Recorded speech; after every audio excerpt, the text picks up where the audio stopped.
ქალბატონი ნანა ქადაგიშვილი, მოგესალმებით. გთხოვთ ქალბატონო ნანა, დაიკავოთ თქვენ თავში, მაგიდის თავში თქვენთვის განკუთვნილი ადგილი. მოგესალმებით, დაბრძანდით თუ შეიძლება. მადლობას მოგახსენებთ მობრძანებისთვის პირველ რიგში. ეს საქმე ბევრი ჩვენგანისთვის და საზოგადოებისთვის, ფართო საზოგადოებისთვის იმ ალბედით დროს, რომელსაც ჩვენი კომისია იკვლევს პარლამენტის დავალების შესაბამისად, იყო ცნობილი.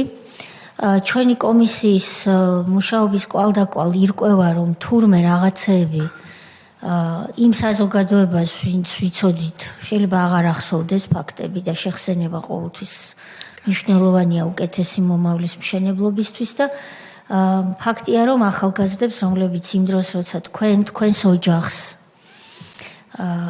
დიდი უბედურება დაგატეხათ თავს მაშინდელმა რეჟიმმა, საერთოდაც პირველად მოისმენენ დღეს იმას, რაც თქვენ გაქვთ სათქმელი.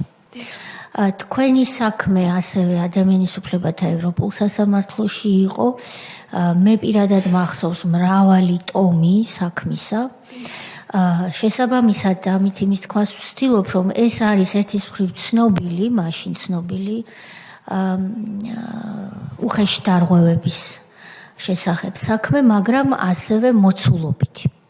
ვინაიდან ჩვენ პლენარული სხდომის დარბაზში უნდა გადავინაცვლოთ 11 საათსა და 50 წუთზე, ჩვენ მხოლოდ ეს დრო გვაქვს ამ მოცულობითი საქმის მოსასმენად და ჩემი თხოვნა იქნება, რომ ეს დრო ისე გამოვიყენოთ, რომ ჩავეტიოთ. ანუ ჩვენ ვეყოთ დროს, რომ იტყვიან სალაპარაკო ენაზე.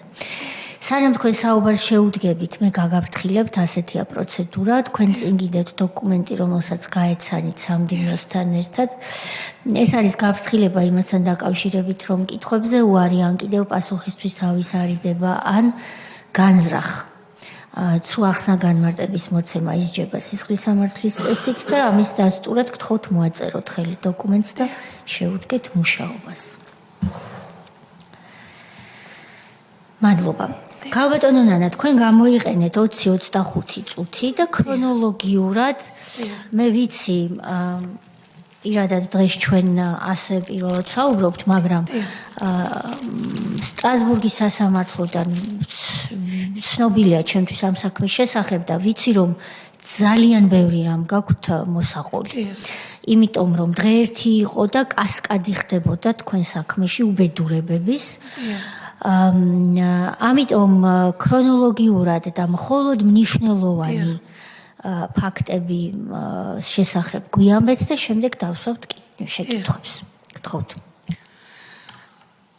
ესე იგი, მე მაშინ ძალიან მოკლედ ჩამოვაყალიბებ იმ დარღვევებს, რაც ამ საქმესთან დაკავშირებით მაშინდელი ხელისუფლება ჩადიოდა. 2000 წელს ჩემმა მეუღლემ ერთ-ერთ ბანკს დაეხმარა ინვესტიციის შეტანაში და თვითონაც იქ მათი წარმომადგენლად იყო. სანამ ესე იგი ვარდების რევოლუცია მოხდებოდა, მანამდე ჩემ მეუღლეს დაუკავშირდა ნაციონალური მოძრაობიდან მათი წარმომადგენელი და ითხოვეს შეხვედრა ჩემ მეუღლესთან ბანკში. როცა მოვიდნენ ისინი, ჩემ მეუღლეს მოსთხოვეს, რომ აი ვარდების რევოლუციას ვაპირებთ და თქვენ უნდა დაგვაფინანსოთ აუცილებლად ვარდების რევოლუცია. ჩემმა მეუღლემ უარი უთხრა მაშინვე, რომ მე ამას ვერ გავაკეთებ, იმიტომ რომ მე პოლიტიკურ საქმეებში ვერ ჩავერევის, სახელმწიფო საქმეებში ესო ჩემიო არც კანონით მაქვს ამის უფლება და არც მორალურად ვერ ვიზამ ამასო. ეს თარგამაძე იყო, მაშინ გივი თარგამაძე მოსული, რომელიც ძალიან გაბრაზდა ჩემი მეუღლის პასუხზე და ალბათ ეს ის დღე იყო, როცა მათ ჩვენ შავსიაში შეგვიყვანეს. ქალბატონო ნანა, კიდევ კარგი პირობა არ დამიდიარ ჩაგერევით, თქვა, ამიტომ ჩაგერევით. კარგია რომ გვარი ახსენეთ, როდის იყო ეს და საჩი? აი რევოლუციამდე დაახლოებით 2-3 თვის წინ. სექტემბერი პირობით 2003 წლის ადრე შემოდგომაზე.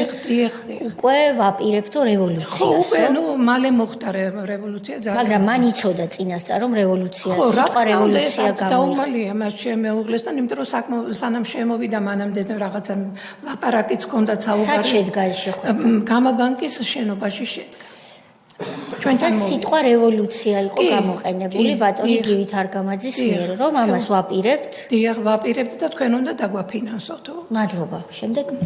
შემდეგ ხდება რომ სანამ ესე იგი ეს უკვე რევოლუციის შემდეგ, მაგრამ უკვე ახალი მოსული არიან ხელისუფლებაში, გვიკავშირდება დათო სააკაშვილის წარმომადგენელი და გვეუბნება რომ თქვენ უნდა დაითხოვოთ თქვენი იურისტები და ჩემი იურისტებით უნდა შემოვიდეთ. დათო სააკაშვილი არის სააკაშვილის ძმა. მიხეილ სააკაშვილის ძმა, რომელიც იურისტია და ფირმა ქონდა, ესეთი იურიდიული ფირმა ქონდა პარტნიორი. გივით არგამაძეს იცნობდა თქვენი მეუღლე? არა, არ იცნობდა, იმ დღეს ნახა პირველად. გამარჯობა, როგორ ბრძანდები? მე ვარ ნაციონალური მოძრაობიდან. ისე იცოდა ვინც იყო, მაგრამ ესე პიროვნულად არ იცნობდა. გასაგები. შემდეგ ნუ ესე იგი დათო სააკაშვილსაც უარი უთხრა ჩემმა მეუღლემ, მე როგორ უნდა დავითხოვო ჩემიო 4 იურისტი მყავსო და ესეც ხა ესეთი დიდი ბანკი არ იყო, რომ ეს 4 იურისტი ვერ გაწვდომოდა საქმეს და უარი უთხრა, მაგრამ მე მიხვდა ჩემი მეუღლე, რომ ძალიან შემოტევითი, ესე იგი იძულებითი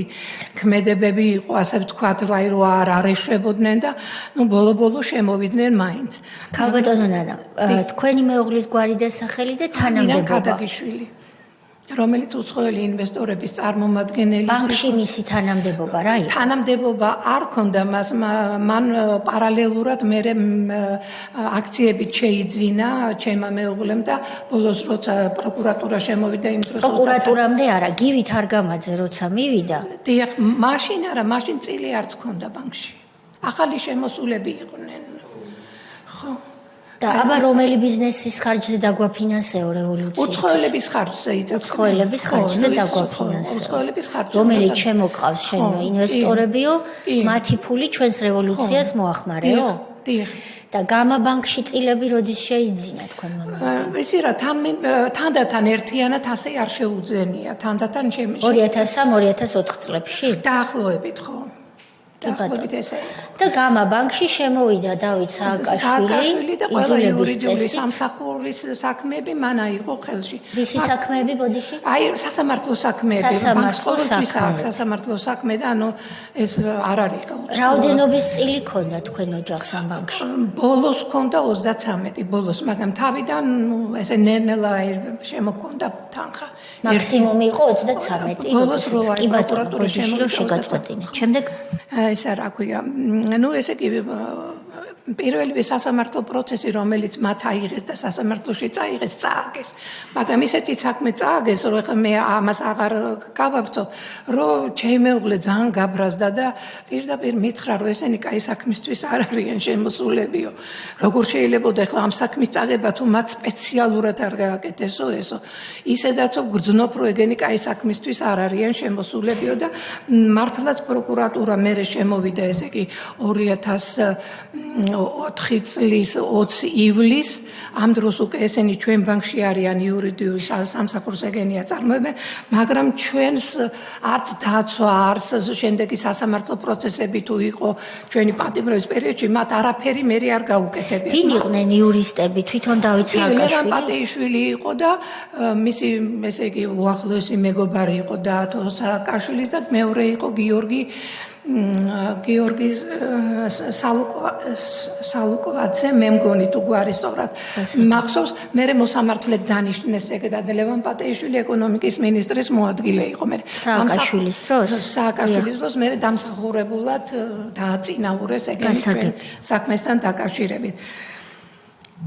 ესე იგი, როცა დაგვიჭირეს, აი შემოვარდნენ სპეცრაზმით 6 თანამშრომელი ბინებშიდაც და თანამშრომლების ბინაში, იმიტომ რომ დილას ადრე შემოვარდა სპეცნაზი. როდის მოხდა ეს?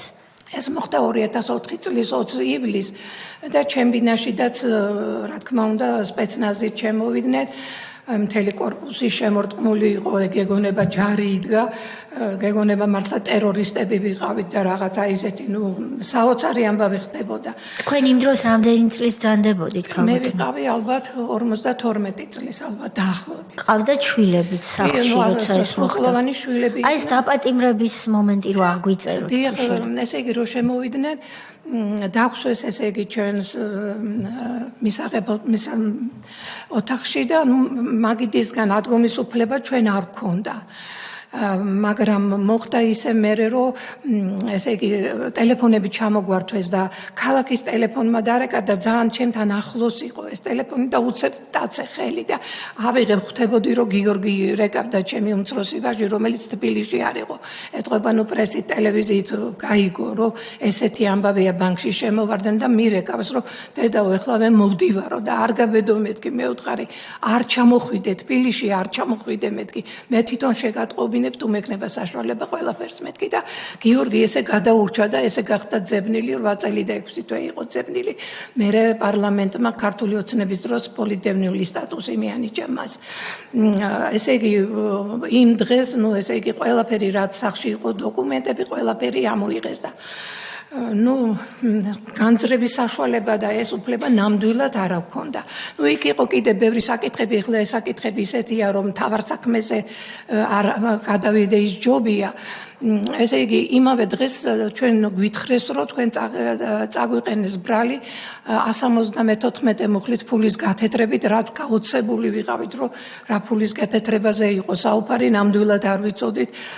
ხო და მე გაახსენდა ჩემ მეუღლეს შემდეგ მოგვიანებით მითხრა, რომ სანამ ესენი სპეცრაზმით შემოვარდნენ, მანამდე ერთი თვით ადრე ეროვნული ბანკის კომპლექსური რევიზია ჩატარდა და როცა რევიზიის აქტი იწერება, ყოველთვის დირექტორი იხილავს მერი ამას და დირექტორთან შეიტანეს.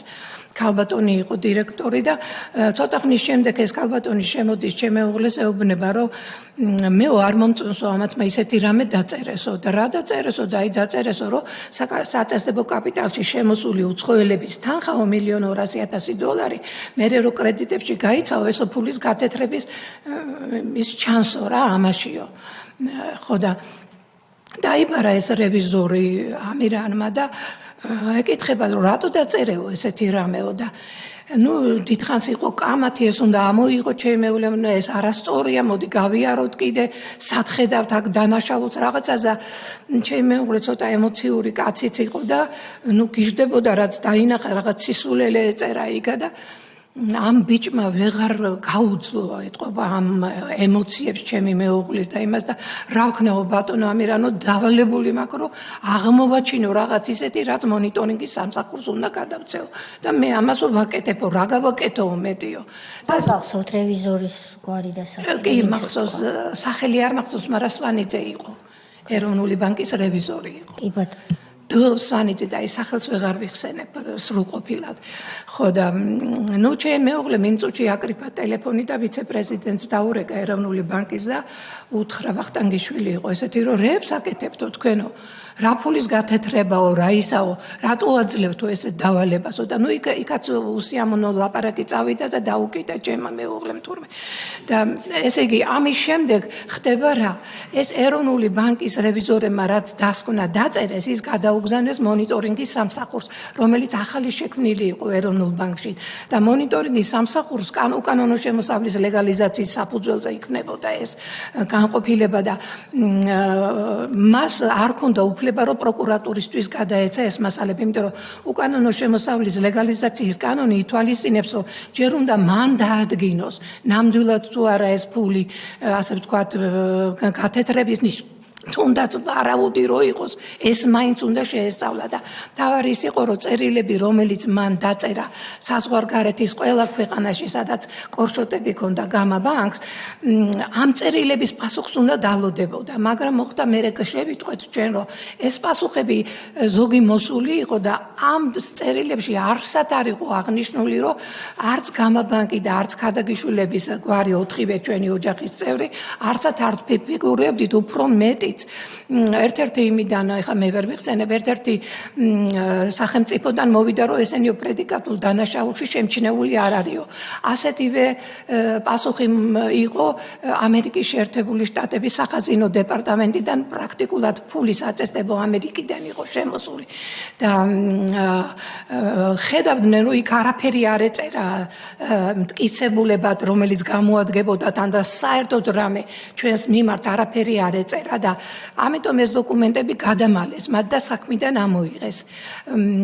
ამის გარდა ამოიღეს ძალიან მნიშვნელოვანი იყო ისა რა ქვია სადამფუძნებლო საბუთები უცხოელების, რომელსაც ეხლა თქვენ იცით ყველამ კარგად რომ ფული რო შემოდის ეროვნულ ბანკში ის ჩერდება მანამდე და ისედაც ერთი თვე გაუნձრებლად დევს ის ანგარიშზე გამაბანკის სანამ არ ჩამოვა ლეგალიზებული საბუთები იმ ქვეყნიდან საიდანაც ეს თანხაა შემოსული.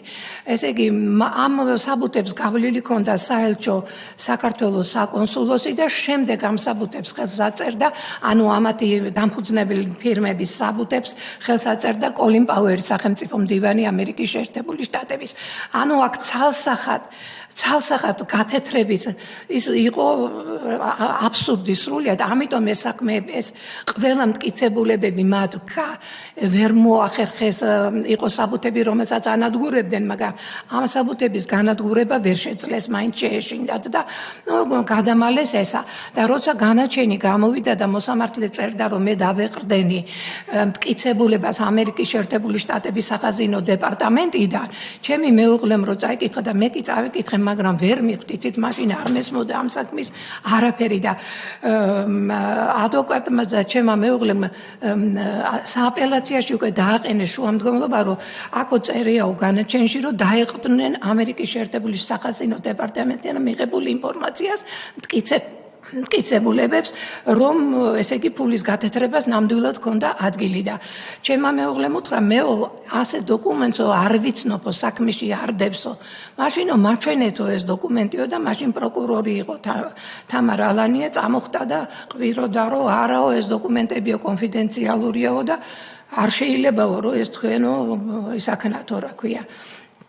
ნახოთო და ჩემი უღლევნა დახურეთო სასამართლოს ხდომა და მერითი გამასამართლეთ ის ჩემთვის როგორ არისო კონფიდენციალური და მე მიმართა მოსამართლეს რო ისაო რა ქვიო თქვენო თუ იცითო ამის შესახებო ჩემი მეუღლე ეკითხება არა მე ესეთი დოკუმენტიო საქმეში არ მდებსო არც ნუ პირველი ინსტანციის დროს არიდო რა თქმა უნდა მაგრამ რაც უბრძანება გასცა უკვე სააკაშვილმა ადეიშვილმა იგივე დაწერეს განაცენში თუმცა იქ მერე ბოლოს ეწერა რომ შემამსუბუქებელი გარემოება ის არის რომ ის არის ავადმყოფი ის არის ავად არის რომ ის არის შეუბრალავი წარსულის ადამიანი რომ ის არის დიდი ქველმოქმედი ასე შემდეგ მაგრამ მაინც მაქსიმალური სარჯელი 11 წელი მიუსაჯეს ჩემს შვილს 9 წელი ვაჟდა მე 5 თვით პატიმრობა და 5 წელი პირობითი მსჯავრი მომწეს დიასახლის ადამიანს რომელიც საერთოდ გაგებაში არ ვიყავი რა ხდებოდა ერთადერთი იმის გამო რომ მე საბუთები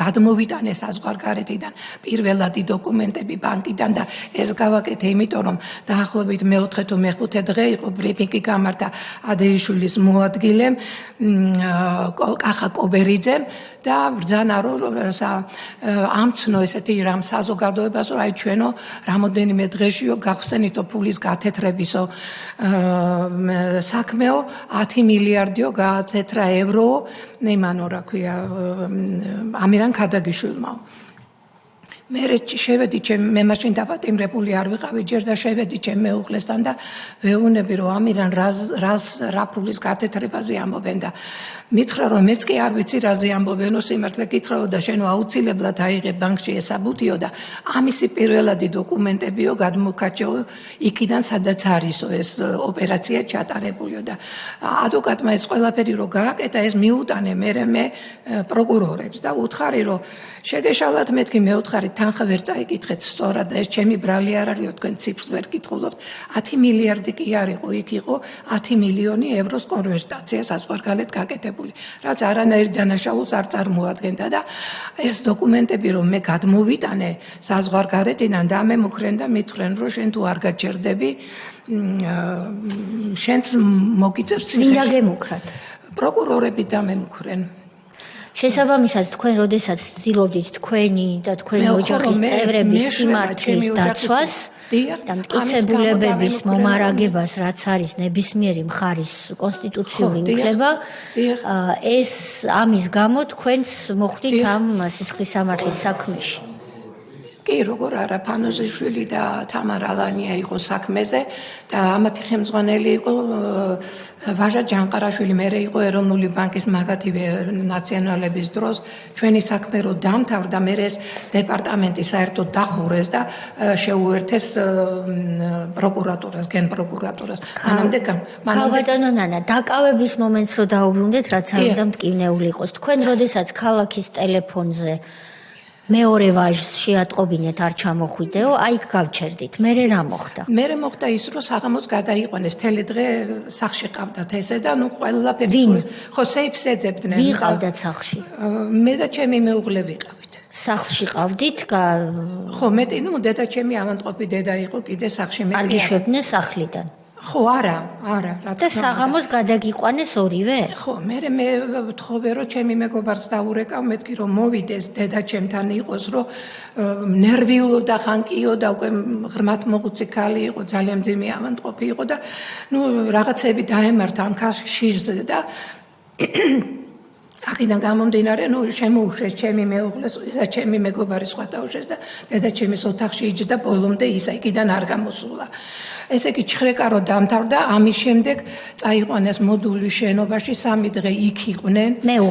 მეუღლე და ისა ასევე მოდულის შენობაში გადაყვანილი იყო ბანკის დირექტორი, ბანკის მთავარი ბუღალტერი, ყოფილი დირექტორი, ერთ-ერთი ფილიალის დირექტორი ბანკის და ნუ კიდე ახლა ვერ ვიხსენებ. თქვენ სად იყავით ამ დროს? ამ დროს მე სახლში ვიყავი დარჩენილი და აი დაახლოებით თვენახევარში დამიჭირეს მე აი იმის გამო რომ ეს დოკუმენტები მოვიყვე. ახლა მე როგორ დამიჭირეს?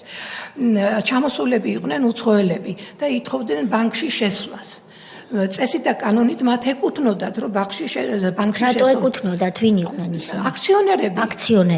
აქციონერები იყვნენ და ტურისტებზე არ არის საუბარი, აქციონერები, ბანკის უცხოეთები. გამაბანკში იცით როგორ მოხდა? გამაბანკში შემოვიდა არა მარტო პროკურატურა, შინაგან საქმეთა სამინისტრო, კონტროლის პალატა, დროებითი ადმინისტრატორი და რევიზორები ეროვნული ბანკის ერთად და პლუს გარედან კიდე ეს მონიტორინგის სამსახური უწევდა კონტროლს. ეს უკვე რომელ წელს ხდება? ეს ხდება 2004 წლის 20 ივლისს.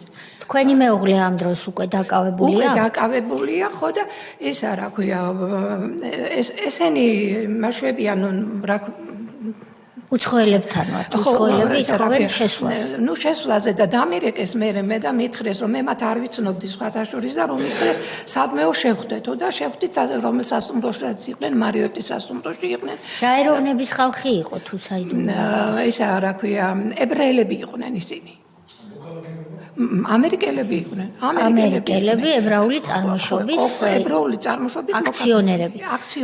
თქვენ ორჯერ თქვით მინიმუმ რომ მე საერთოდ არ ვიცოდი, ბანკში თქვენ არ მუშაობდით. არც მუშაობდი. თქვენ თანამდებობაც კი არ გქონიათ. თქვენ იყავით თქვენი საერთოდ არც ერთი აი მთავარი თანამდებობის პირები ვინც დაიკითხა მე სასამართლო ყველა ამბობდა რომ მე საერთოდ თქვენ იყავით ბანკირი მეუღლის ბანკირის მეუღლე. მეტი სტატუსი ბანკთან მიმართებაში არ გქონიათ. ეს მნიშვნელოვანია რომ აღინიშნოს. კი ბატონო. ადრე პროკურატურის შემოსვლამდე ჩემი ერთი შვილი აირჩიეს საბჭოს თავმჯდომარედ და მეორე გენერალურ დირექტორად. აი ეგ იყო. მაგრამ მათ პრაქტიკულად მუშაობაც კი არ ქონდათ დაწყებული. გასაგებია. შეხვდით უცხოელებს. შევხვდი უცხოელებს და მეუნებიან რომ აიო ეხლაო ჩვენო მოვახერხეთო აქაო რომ ადეიშვილს შევხვდეთო და ადეიშვილს რომ შეხვდნენ, მორიგდნენ სხვათა შორის რომ ადეიშვილი მაგ დროს რა პოზიციაზე? გენერალური პროკურორია ამ დროს. ზურაბ ადეიშვილი, საქართველოს გენერალური პროკურორი. და ეუბნება რომ ეს ანუ მორიგდნენ იმაზე რომ იმიტომ ხო, არა, მთავარი მე გამომჩა რომ ლევან პატეიშვილმა შემომთავაზა სანამ ესე იგი ესენი ახალი დაჭერილი არიან ჩემი მეუღლე და ესა დაახლოებით ერთი კვირის რომ აი ადეიშვილმა და სააკაშვილმა შემოგითვალა რომ 20 მილიონს თუ გადაიხდიო მაშინო დავხურავ თუ ამ საქმეს და ყველაო ჩვენი გზითო წავალთო დოლარი. პატეიშვილის პირით შემოგითვალთ, რომელიც იყო სააკაშვილის ძმის იურისტი. იურისტის და მეგობარიც. ძალით შემოყვანილი ბანკში. დიახ. ამის შემდეგ უარი მიიღეს ჩემგან და უთხარი რომ თქვენ ყველა ანგარიშები არ ვიცი როგორ მოახერხეთ ეს სადაც კი რამე ქონება მქონდა, თანხა მქონდა, აი ბარათებიც კი სახშირად ბარათები მქონდა, საკრედიტო ბარათები, ისინიც კი ამოიღეს. ასე რომ აი ელემენტალური აი ფულით არ დავრჩენილა სახში ახლა ბანკი როცა გაქვს ადამიანს სახში რატო დადებ ფულს თქვათ, ხო? თუ გაქვს. ხო და ესა ჩემი რო შემოვარდნენ ეს პირველ რიგში სეიფს ეძებდნენ და ასჯერ უთხრა ჩემ მეუღლემ რას ეძებდო მითხარი და იქნებ მე თვითონ მოგწედო. არაო ჩვენო სეიფს ვეძებდო სადმეო კედელში გექნება ეს სეიფიო. ნუ რო ვერ იპოვეს მერე გაჩერდე. მოკლედ მეორე ჯერზე მირეკავს და მეუნება ესე რაღაცა ცინიკურათაც რო აიო ადეიშვილმაო შემოგითვალაო საერთოდ გაბრაზებულიაო თქვენზეო და შემოგითვალაო რომ აი 10 მილიონიო მოიტანეო დოლარიო და ამ საქმესო შევწყვიტა. პატეიშვილი ამბობს. ისევ პატეიშვილს? ლევან პატეიშვილი. სხვადასხვა ქართული ოცნების დროს ის თაღლითობით მუხლით დააკავეს მე რაღაცაზე არ ვიცი. ხო, ამის შემდეგ, ნუ ამაზედაც უარი უთხარი, რა თქმა უნდა, არანაირი საშუალება არ აქვს მეთქი ჩვენ და თუ რამე გინდათ მეთქი, მე უთხარი ბოლო-ბოლო საწესდებო კაპიტალით 11 მილიონია და გახსენეთ ეს მე უთხარი ეს. ეს უცხოელების ჩამოსვლამდე ხდება. ეს უცხოელების ჩამოსვლამდე ხდება.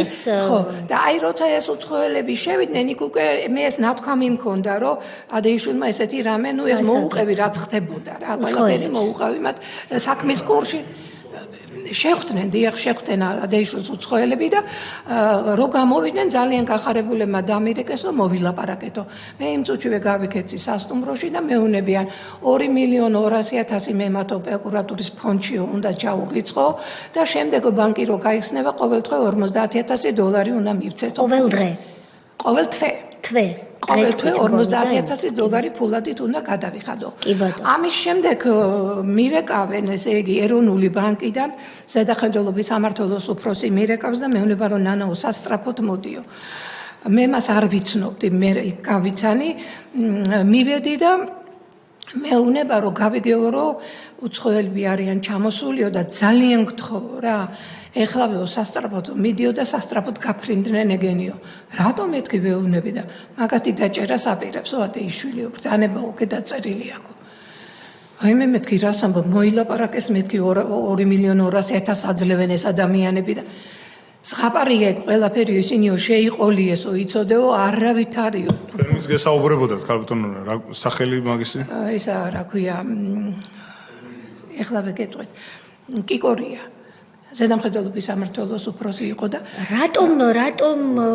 რატომ გაგიწიათ ასეთი სამსახური ამ ხალხს? იცით რა, გარდა იმისა, რომ ესე იგი ჩვენ არ დავაფინანსეთ ვარდების რევოლუცია, ამირანი ერთ-ერთი პირველი იყო, რომელიც გაზეთი გამოუშვა ინტერნეტი, ხა იმ დროს ეს ნამეტანი ახალი რაღაცა იყო ინტერნეტ გაზეთი და იქ სტატიებს წერდა სააკაშვილზე.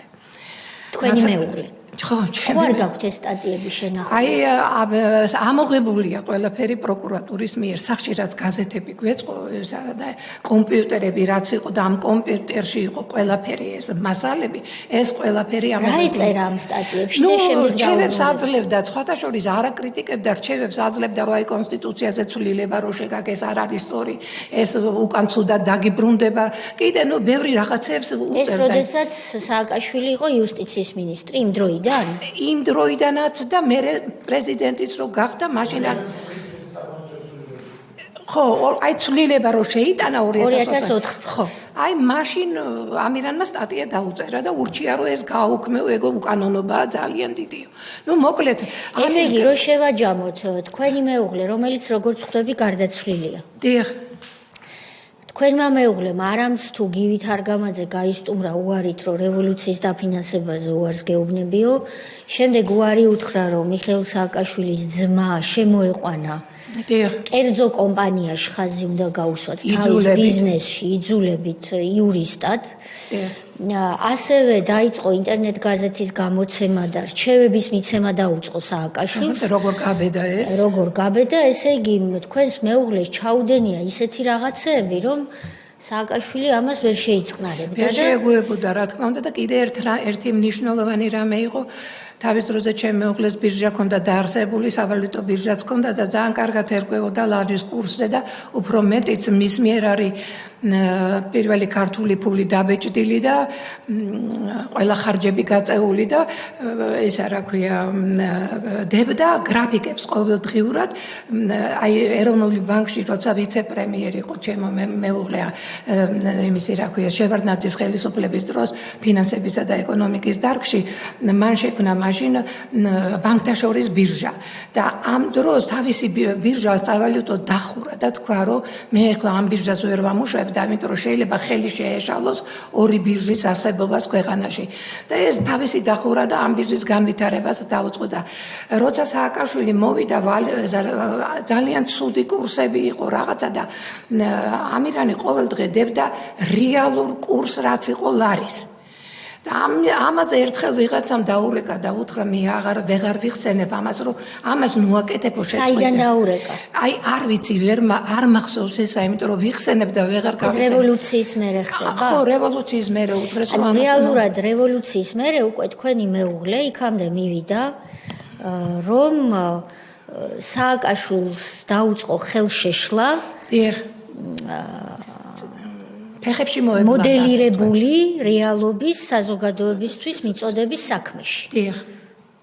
დიახ ესე იყო. ეს იმ დროს დაჟადი იყო და ეს დღეს გველაპარაკება ვივამედიდან თავისუფლებაზე. კი ბატონო, შემდეგ მოდით დაუბრუნდეთ უცხოელებთან შეხვედრას, როდესაც უცხოელები ესე იგი მიხვდნენ რომ რაღაც ისი არ არის რა ხომ კოტარია თქვით, რა გვარი თქვით? ბატონო? კიკო. მურთაზ კიკორია, რომელმაც გადაახილათ რომ წავიდნენ უცხოელები. წავიდნენ უცხოელები, მეც გავაცილე ისინი და უცხოელებს უთხარი და ჯერ გაუკვირდათ, მაგრამ მე თქვეს რომ რაც გაკეთებულია ჯერ ამ ბანკში ეს უკვე მეტყველებს იმაზე რომ არც ეს იქნება გამორიცხულიო და წავიდნენ. რო გავაცილე ისინი აეროპორტში მოუბრუნდი და მურთაზი მირეკავს იცებ კიკევრია და მითხრა რომ ამობრუნდითო და რომ მივედი მითხრა რომ ნანაო ესა გიბარებენო პროკურატურაშიო და მე მთხოვეს რომ თქვენთვის მეთქვა და თქვენ რა შუაში ხართ მეთქი ჩემ დაბარებასთან მეთქი და არ ვიციო მაინცო ფრთხილად იყავიო მითხრა წავედი გადავედი პირდაპირ იმიტომ რომ მაშინ ეროვნული ბანკი იყო იქ თავისუფლების მოედანზე და დადიანის ქუჩაზე იყო ეს დეპარტამენტი ავედი იქვე ფეხით ავედი და რო ავდივარ რაღაცა ისე ცუდად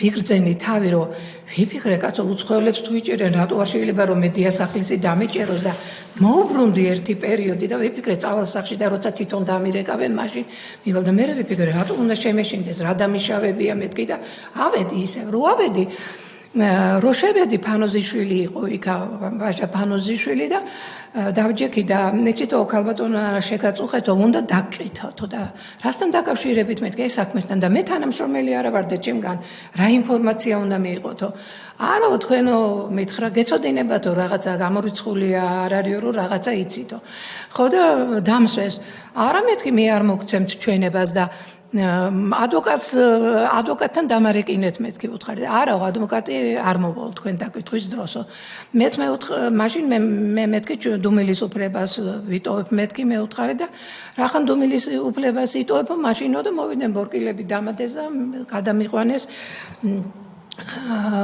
მოდულის შენობაში ესე იგი ხელი შეშლის მიზლით გამოძიებისთვის ხელი შეშლის გამო რომ მე უშლიდი გამოძიებას რომ მტკიცებულებები მომქონდა და მევშვებოდი ვაბარებდი პროკურატურას ეს ხდება აგვისტოში დაახლოებით ეს ხდება სექტემბრის სადღაც 15-20 რიცხვია ხო და ნუ გააფორმეს ესე იგი ამკვეთი რაც არის არ ვიცი ხა საბუთები და მიმიყვანეს იქა და საინტერესო ეს იყო რომ იქ რომ მიმიყვანეს ვინც დამხვდნენ იქა ისინი უკვე ესა იცოდნენ რომ მე უნდა მივსულიყავი და რომ მივედი ცინიკური ლაპარაკი დამიწყეს რაღაცა ისეთი შაყირით და იმითი რომ როგორ არის მოგწონს ეს შენობა ეხლა შენ ქრის კაბინეტში ჩემი მეუღლის მოდულის შენობა იყო ბირჟის შენობა და ადრე ხო და აიო შენი იმის კაბინეტში ოქრის კაბინეტში ვინზისო არ გაინტერესებსო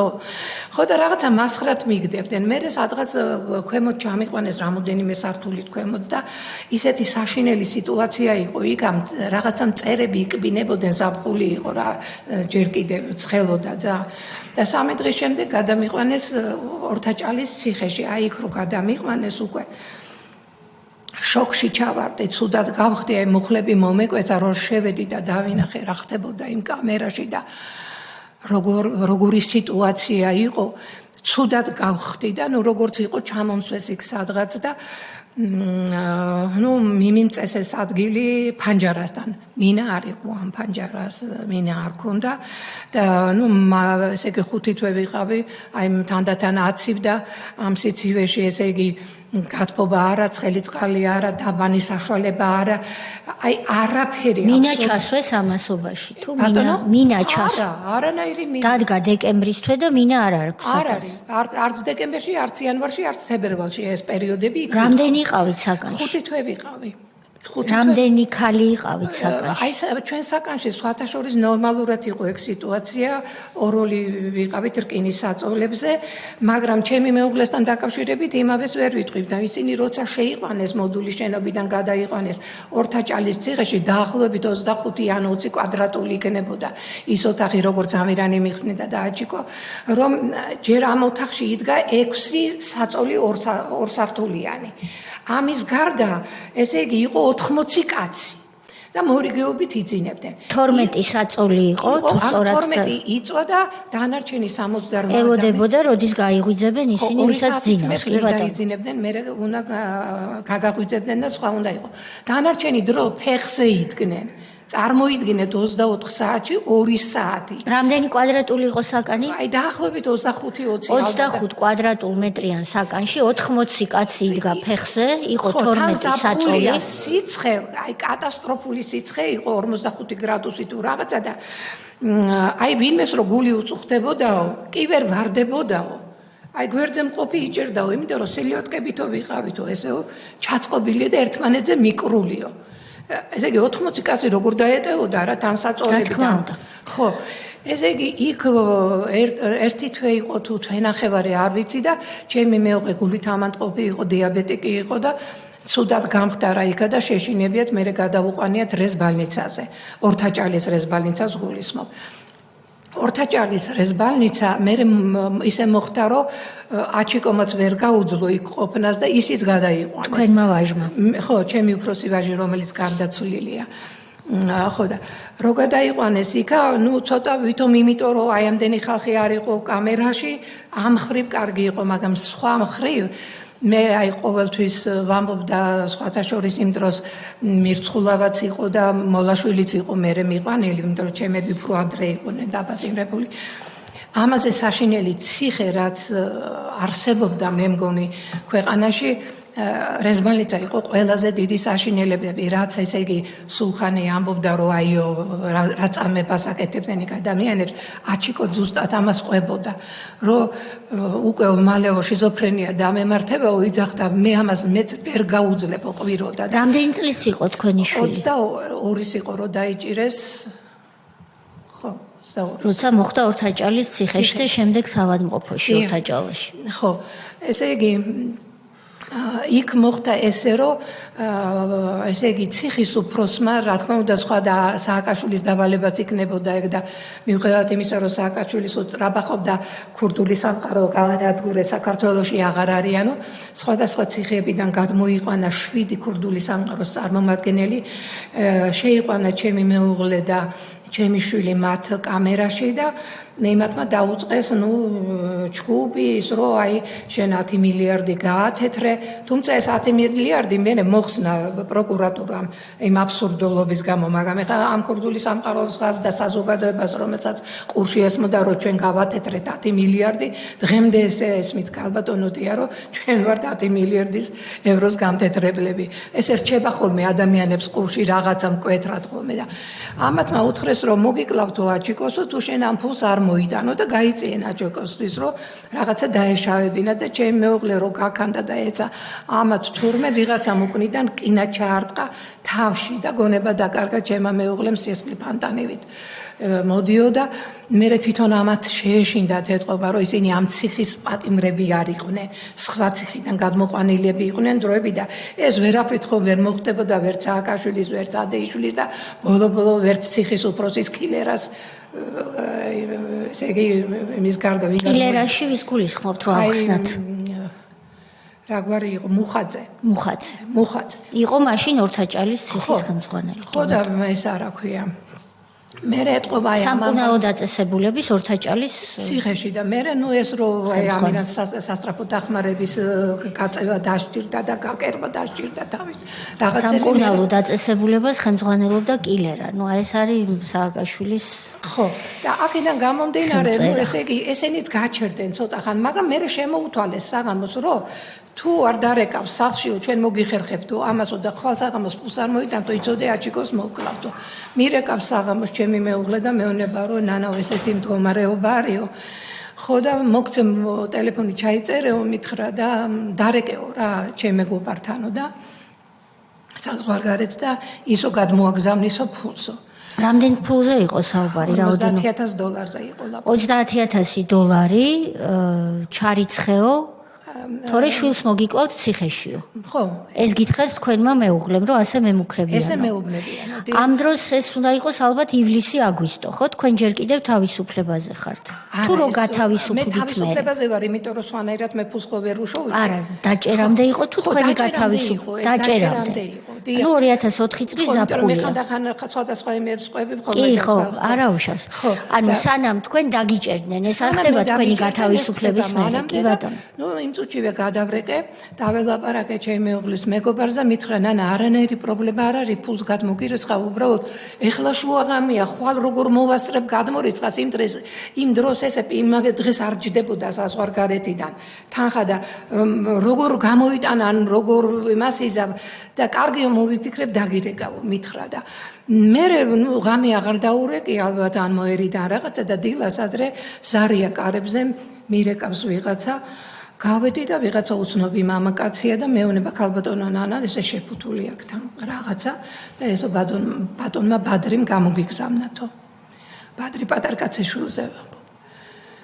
აი მე ისეთ სიხარულისაგან აი თქვენ ვერ წარმოიდგენთ აი ადამიანი შეიძლება მართლა გაგიჩნდეს სიხარულითაც თურმე არა მარტო იმითი რომ უბედურება გემარდება არამედ სიხარულითაც რომ ხო და ნუ ეთყობა ნუ ბატონ ბადრის დაურეკეს და სთხოვეს და მე თქვენი ქმრის მეგობრებმა ხო ჩემი ქმრის მეგობრებმა და მაგრამ მე ისე მოხდა რომ ბატონმა ბადრიმ ეს ფული არ დაიბრუნა არაფრით რომ მე რას ამბობ ბატონი ამირანიო განსაცდელშიაო და მე მაგთან ხაზ როგორ დავიბრუნებო რაც ისულელიაო და აი არ ვიცი თქვენ ამ თანხის წყალობით გადაარჩინეთ თქვენი ვაჟი მაგრამ ეს არ იყო ერთეული შემთხვევებით ქალბატონოდია ეს იყო მაგრამ უკვე ჩვენ ასე ვთქვათ ადაპტირებული ვიყავით უკვე პირველი შემთხვევის მერე და უკვე ხან რაღაცას ვყიდიდი ხან რაღაცას კიდევ იყო ასე თანხის გამოძალვის თუ სამჯერ იყო კიდე ესეთი შემთხვევა შვილის მოკლის მუქარით ციხეში კიდე ისე შვილის მოკლის მუქარით ეს ყველაფერი დაახლოებით ხდებოდა ყოველთვის რეზბალნიცაზე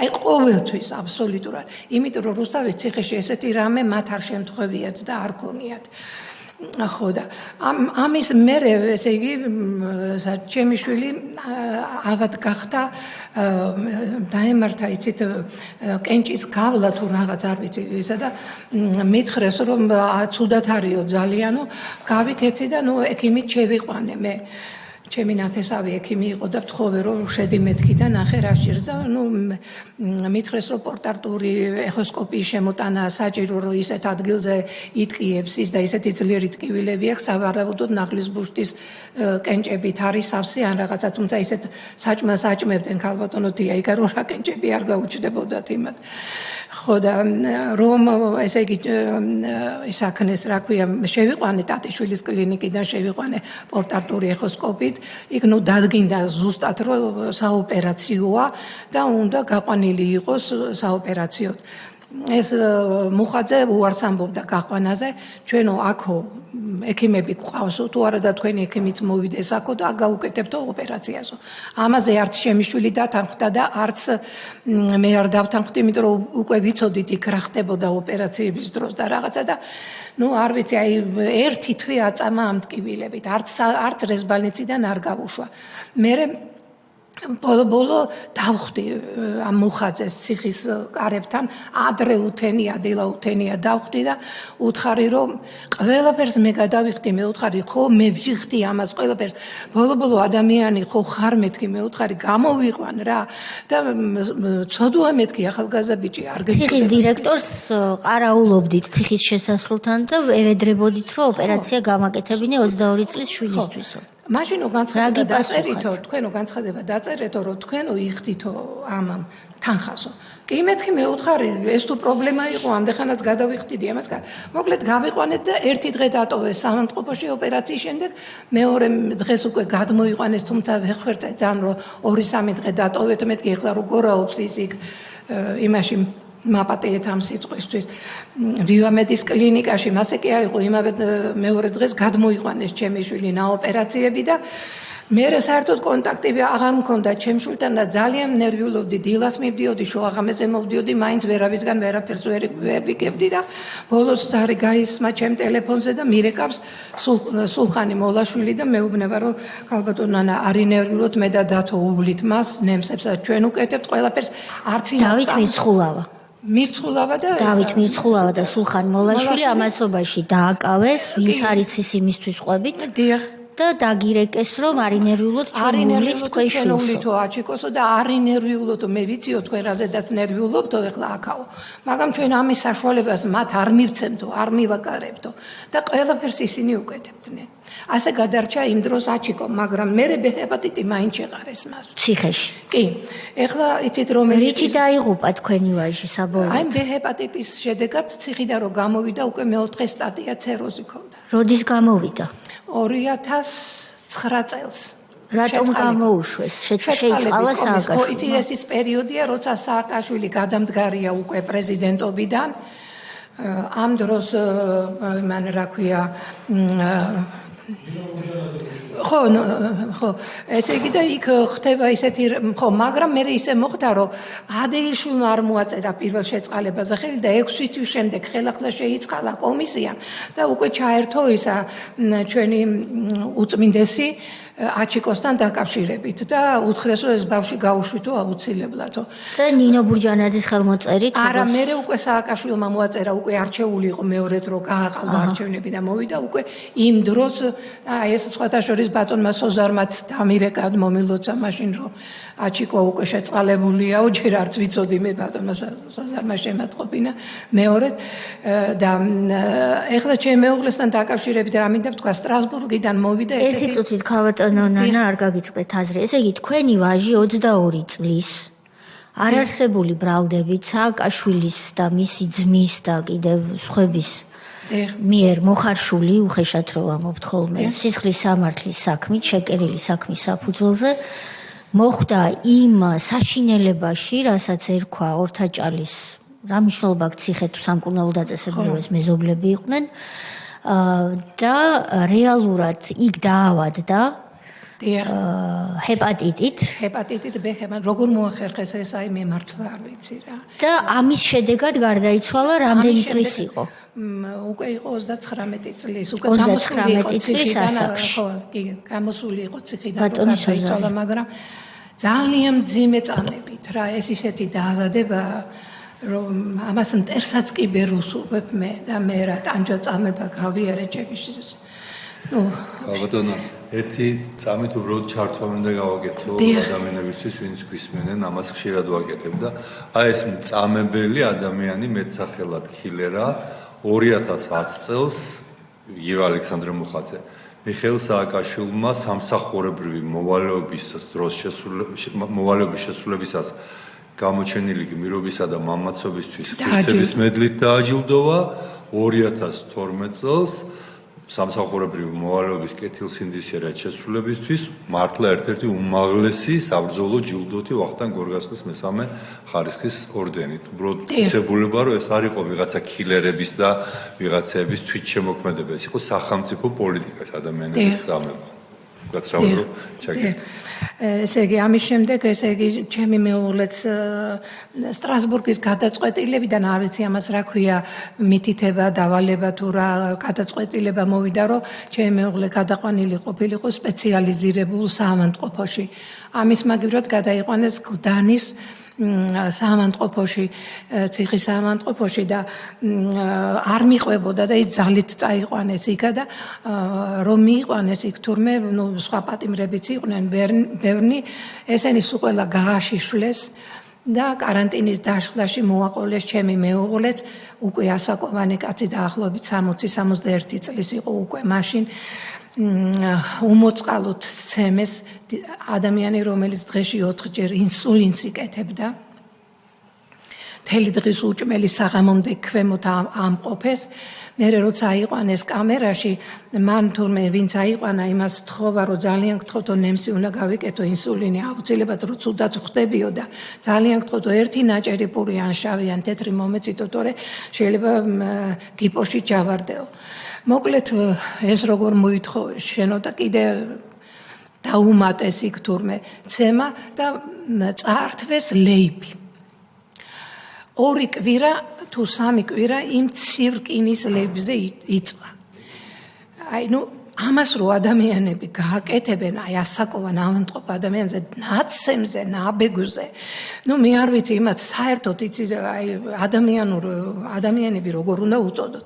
მაგრამ ეს არაფერი მე რომ მივედი რუსთავში მითხრეს რომ გადაიყვანესო. მივედი იქა და მეუბნებიან რომ აქ არ არის შენი მეუღლე გადმოყვანილიო.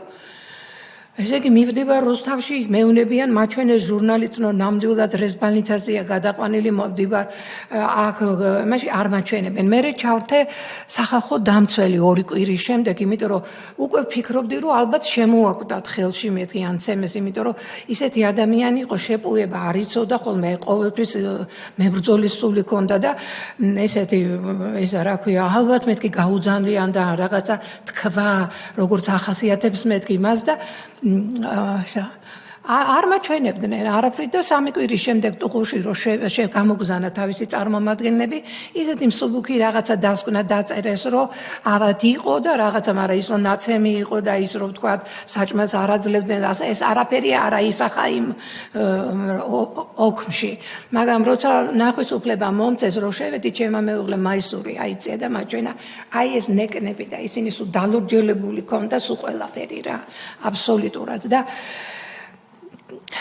ამის გახსენება ჩემთვის ძალიან მძიმეა, იცით. მე როცა ციხეში ვიყავი, შემშილობდი და რეჟიმის უფროსმა გამიყანა და ესეთი რამე თქვა, ხო ხედავ, ექიმი არ გაკითხავს და არავინ პატრონი არ აკყავს, აქ და ნუ შემშილობო, თორე თირკმელი გაკეთიშება და 17 თეთრად ჩამოგწერენო. 17 თეთრად როგორ უნდა ჩამომწერო, მოუთხარი მე. მაგ ექიმის სახელი და გვარი ქალბატონო. ვაი მე არ ვიცი, მაგისი არ vicი, იმიტომ რომ იქ არაბის ციხეში არაბის 17 ლარად რო შეგაფასოთ აი მაგის 17 ლარად ჩამოგწერსო და მაშინ თქვი რომ შემშულობა შევწყვიტა და აღარ მოხდება არაფრით ის რომ მე აქ მოვკვდე მეთქი, ამას არ დაუშვებ მეთქი. ქალბატონო ნანა, დასკვნის მიზნებისთვის რომელიც წერაც ახლა მიმდინარეობს, რას ნიშნავს რომ აგვიხსნათ 17 თეთრად ჩამოგწერ? ეს იცით რატო იყო ალბათ ეს 17 თეთრი ჯერ ერთი, იმიტომ რომ ადამიანად არავინ არ ღირდა მათთვის და მეორე კიდე 17 თეთრად, იმიტომ რომ ჩვენ არც 17 თეთრი არ ვიყავით, არ ვღირდით მათთვის. საჭმელს ჩვენ არ გვაძლევდნენ, წყალს ჩვენ არ გვაძლევდნენ, ტუალეტი ჩვენ არ გვქონდა, დაბანის საშუალება ჩვენ არაფერი საჭმელი არ გვქონდა, მედიკამენტი არ გვქონდა. თუ ვინმე ჩვენიანი არ შემოგვიტანდა, ჩვენ შიმშილით კვდებოდით იქ, იმ ცივ გაყინულ ოთახში, სადაც -10 გრადუსი იყო ხანდახან ოთახში ტემპერატურა. ისა რა ქვია, ფეხსაცმელით და რა ქვია, ის მოვატანინე სახელიდან აი ხელოვნური შუბები რო არის თუ რაღაცა და იმითი ვიწექი, რომ ტანსაცმლით და ფეხსაცმლით ვიწექით ლოგინში. იმასაც თუ ლოგინი ერქვა, მაგრამ მაინც. აი ამიტომ ღირდით 17 თეთრი რა პრობლემა იყო მათთვის ჩვენი სიცოცხლე არაფერი ჩვენ ბატონ ილიას უნდა ჩვენ ამ პერიოდში თქვენ რო აი ამ უბედურებას გადიხართ რა ხდება ბანკში აი იქით პარტნიორებთან რა ხდება აი ამ ამერიკელ პარტნიორებთან რომლებიც წავიდნენ ნახეს ის რეალობა რაც შეხვდნენ ბატონ ადეიშვილს შემდეგ რაღაცაზე შეთანხმდნენ ვითომ მაგრამ ნუ არა ნოცხადი რა ქმედებები იყო იმათი მხრიდან თუ იყო და ფიქრობდნენ რომ ნუ ამირანი რამენაირად თავს დააღწევდა ციხეს და მე ნუ რაღაცას გავასაჭირებდით გავაკეთებდით თუმცა ისინი როცა ჩამოვიდნენ 51%-ის ფლობელები იყვნენ და მათ უფლება ჰქონდათ სადაც იყვნენ იქ ჩაეტარებინათ კრება ჩაატარეს კრება და თავისივე ერთ-ერთი წარმომადგენელი დანიშნეს ბანკის დირექტორად რაც კანონითაც ესია გაწერილი და დროებითი ფუნქციონირება გააგრძელა? არა, დროებითი ადმინისტრატორი შემოიყვანეს, რაც ასევე კანონის დარღვევა იყო, როგორც ეროვნული ბანკის, ასევე კომერციული ბანკის, იმიტომ რომ იმისთვის რომ დროებითი ადმინისტრატორი შემოიყვანო, მთელი რიგი ღონისძიებებია ჩასატარებელი და აი ბოლოს თუ არაფერი არ ხერხდება და ეს ბანკი ისა ნუ მე გადახავთ უკვე სანაციის რეჟიმში. მაგრამ ესენი არა, თავიდანვე პირველსავე დღეს შემოიყვანეს დროებითი ადმინისტრატორი და ვინ იყო ამ დროს ეროვნული ბანკის დროებითი ადმინისტრატორი იყო ვიზარ პრეზიდენტი ეროვნული ბანკის პრეზიდენტი იყო მანაგაძე. მათ რა თქმა უნდა დავალება ეს უკვე სააკაშვილიდან მიღებული კონდათ როგორც ვიცე-პრეზიდენტებს ზედახელობის ამას აყურს მონიტორ. ყველას უკვე ეს სქემა იყო შედგენილი როგორ უნდა გაენადგურებინათ ბანკი. ეხლა რატო აწყობდათ ერთ რაღაცას კითხავთ კიდე ბარემ და მე აი გააგრძელეთ ალბათ მაგასაც ეხება.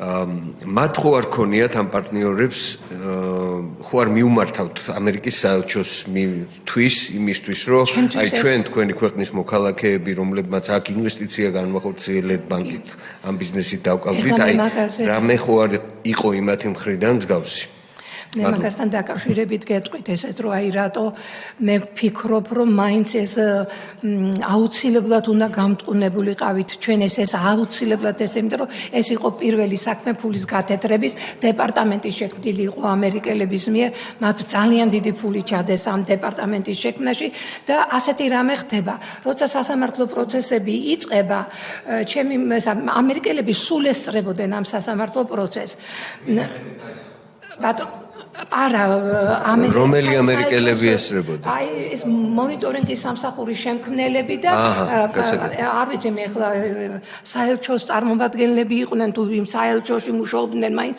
მე ამას ვერ გეტყვით მაგრამ ნამდვილად ამერიკელები იყვნენ ესენი იმიტომ რომ როცა ესა შემოვიდნენ და ჩემი მეუღლე ყურადღებით აკვირდებოდა მათ ყველაზე მეტად და გრძნობდა რომ მათ აი როცა ჩვენ რაღაცა ამ ამბებს ყვებოდით თქვა ცუდ რაღაცებს დოკუმენტები განადგურებულია რომ ჩვენ არ გვაძლევენ დოკუმენტებთან დაშვების უფლება არ აქვს ვერაფერს ვერ წვდომა არ აქვს არც ერთ დოკუმენტზე რომ თავი დავიცვა და ასე შემდეგ ასენი ძალიან მშვიდად უყურებდნენ ამას ყველაფერს და მე შუამდგომლობა დააყენა ჩემმა მეუღლემ და მოსამართლეს სთხოვა რომ თუ შეიძლებაო რომ მეო მიმართო ამერიკელებსო ინგლისურათო და დართო მოსამართლემ ამის უფლება და მე ხა ინგლისური არ ვიცი რა ვყვებოდა ზუსტად ვერ მოყვები მაგრამ ყველაფერი ის მოყვა რაც ხდებოდა ჩვენ საქმესთან დაკავშირებით მათ რეაგირება ამაზე არ ქონიათ სასამართლო პროცესზე მაგრამ პროკურორი წამოხდა და მოსამართლეს აი ესეთი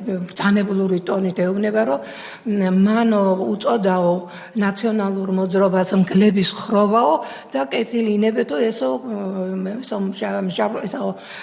რა ქვია ბრალდებულიო გაგდეთო სასამართლო დარბაზიდან უნდა აღარ მივცეთო სასამართლოზე დასწრების უფლებაო.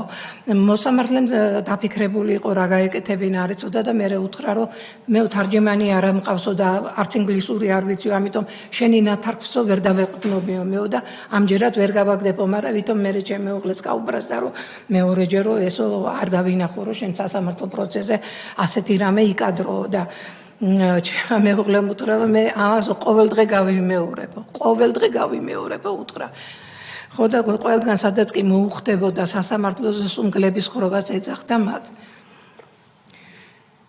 ხო აი ესეთი იყო ციხის პირობების ეხლა რაც შეეხება რაც ბანკში ჩაიდინეს მათ დანაშაულები. აი რამდენი დარღვევა ჩაიდინეს, გარდა ისა, რომ ეს წერილები, რომელიც საზღვარგარეთიდან მოვიდა, არ გაგვაცნეს, საქმეში არ ჩადეს და ჩვენ არც ერთ აი ამ მტკიცებულებაზე ჩვენ ვერან ერთადერთი ვიცოდით, რომ არსებობდა ეს იყო ლეგალიზებული საბუთები, რომელიც ბანკში ნამდვილად იდო და ამასაც არ გვაძლევდა არავინ. მინდა ვილაპარაკო მოწმეებზე, როგორი ზეწოლა იყო მოწმეებზე.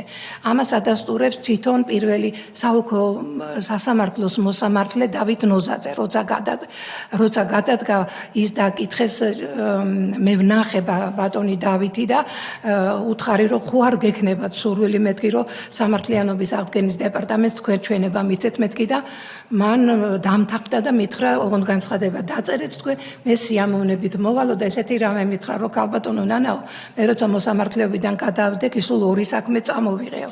ერთი თქვენია და კიდე ერთი ვიღაც ისი დაასახელა და დღემდე სულ ამ საქმეს გახსერხებულს ვათვალიერებოდა იქნებ რამე გამომეპარა, იქნებ მართლა დამნაშავე იყავით რამეშიო, ან თქვენ არ თქვენი მეუღლე და ძალიან მწუხვარო, რომ ჩემს მე რაღაცა წვლილი მაინც შევიტანე თქვენ ამ უბედურებაში და რა იგულისხმა მან აი ეს რომ მაწუხებს მთელი ცხოვრებაო და ძალიან განვიცდიო ამას, რომ როდესაც საბრალდებო დასკვნა შევიდა საოლქო სასამართლოში, პირველ ინსტანციად იხილავდა ჩვენ საქმეს, იმიტომ რომ რთული მუხლები იყო განსახილველი და მოსამართლემ გამწესრიგებელს ხსნომაზე მას უკან დაუბრუნა პროკურორებს საბრალდებო დასკვნა და უთხრა, რომ საბრალდებო დასკვნას ადეიშვილი ხელს არ აწესო და კეთილი ინებეთო წადი და მოაწეროს მან ხელიო.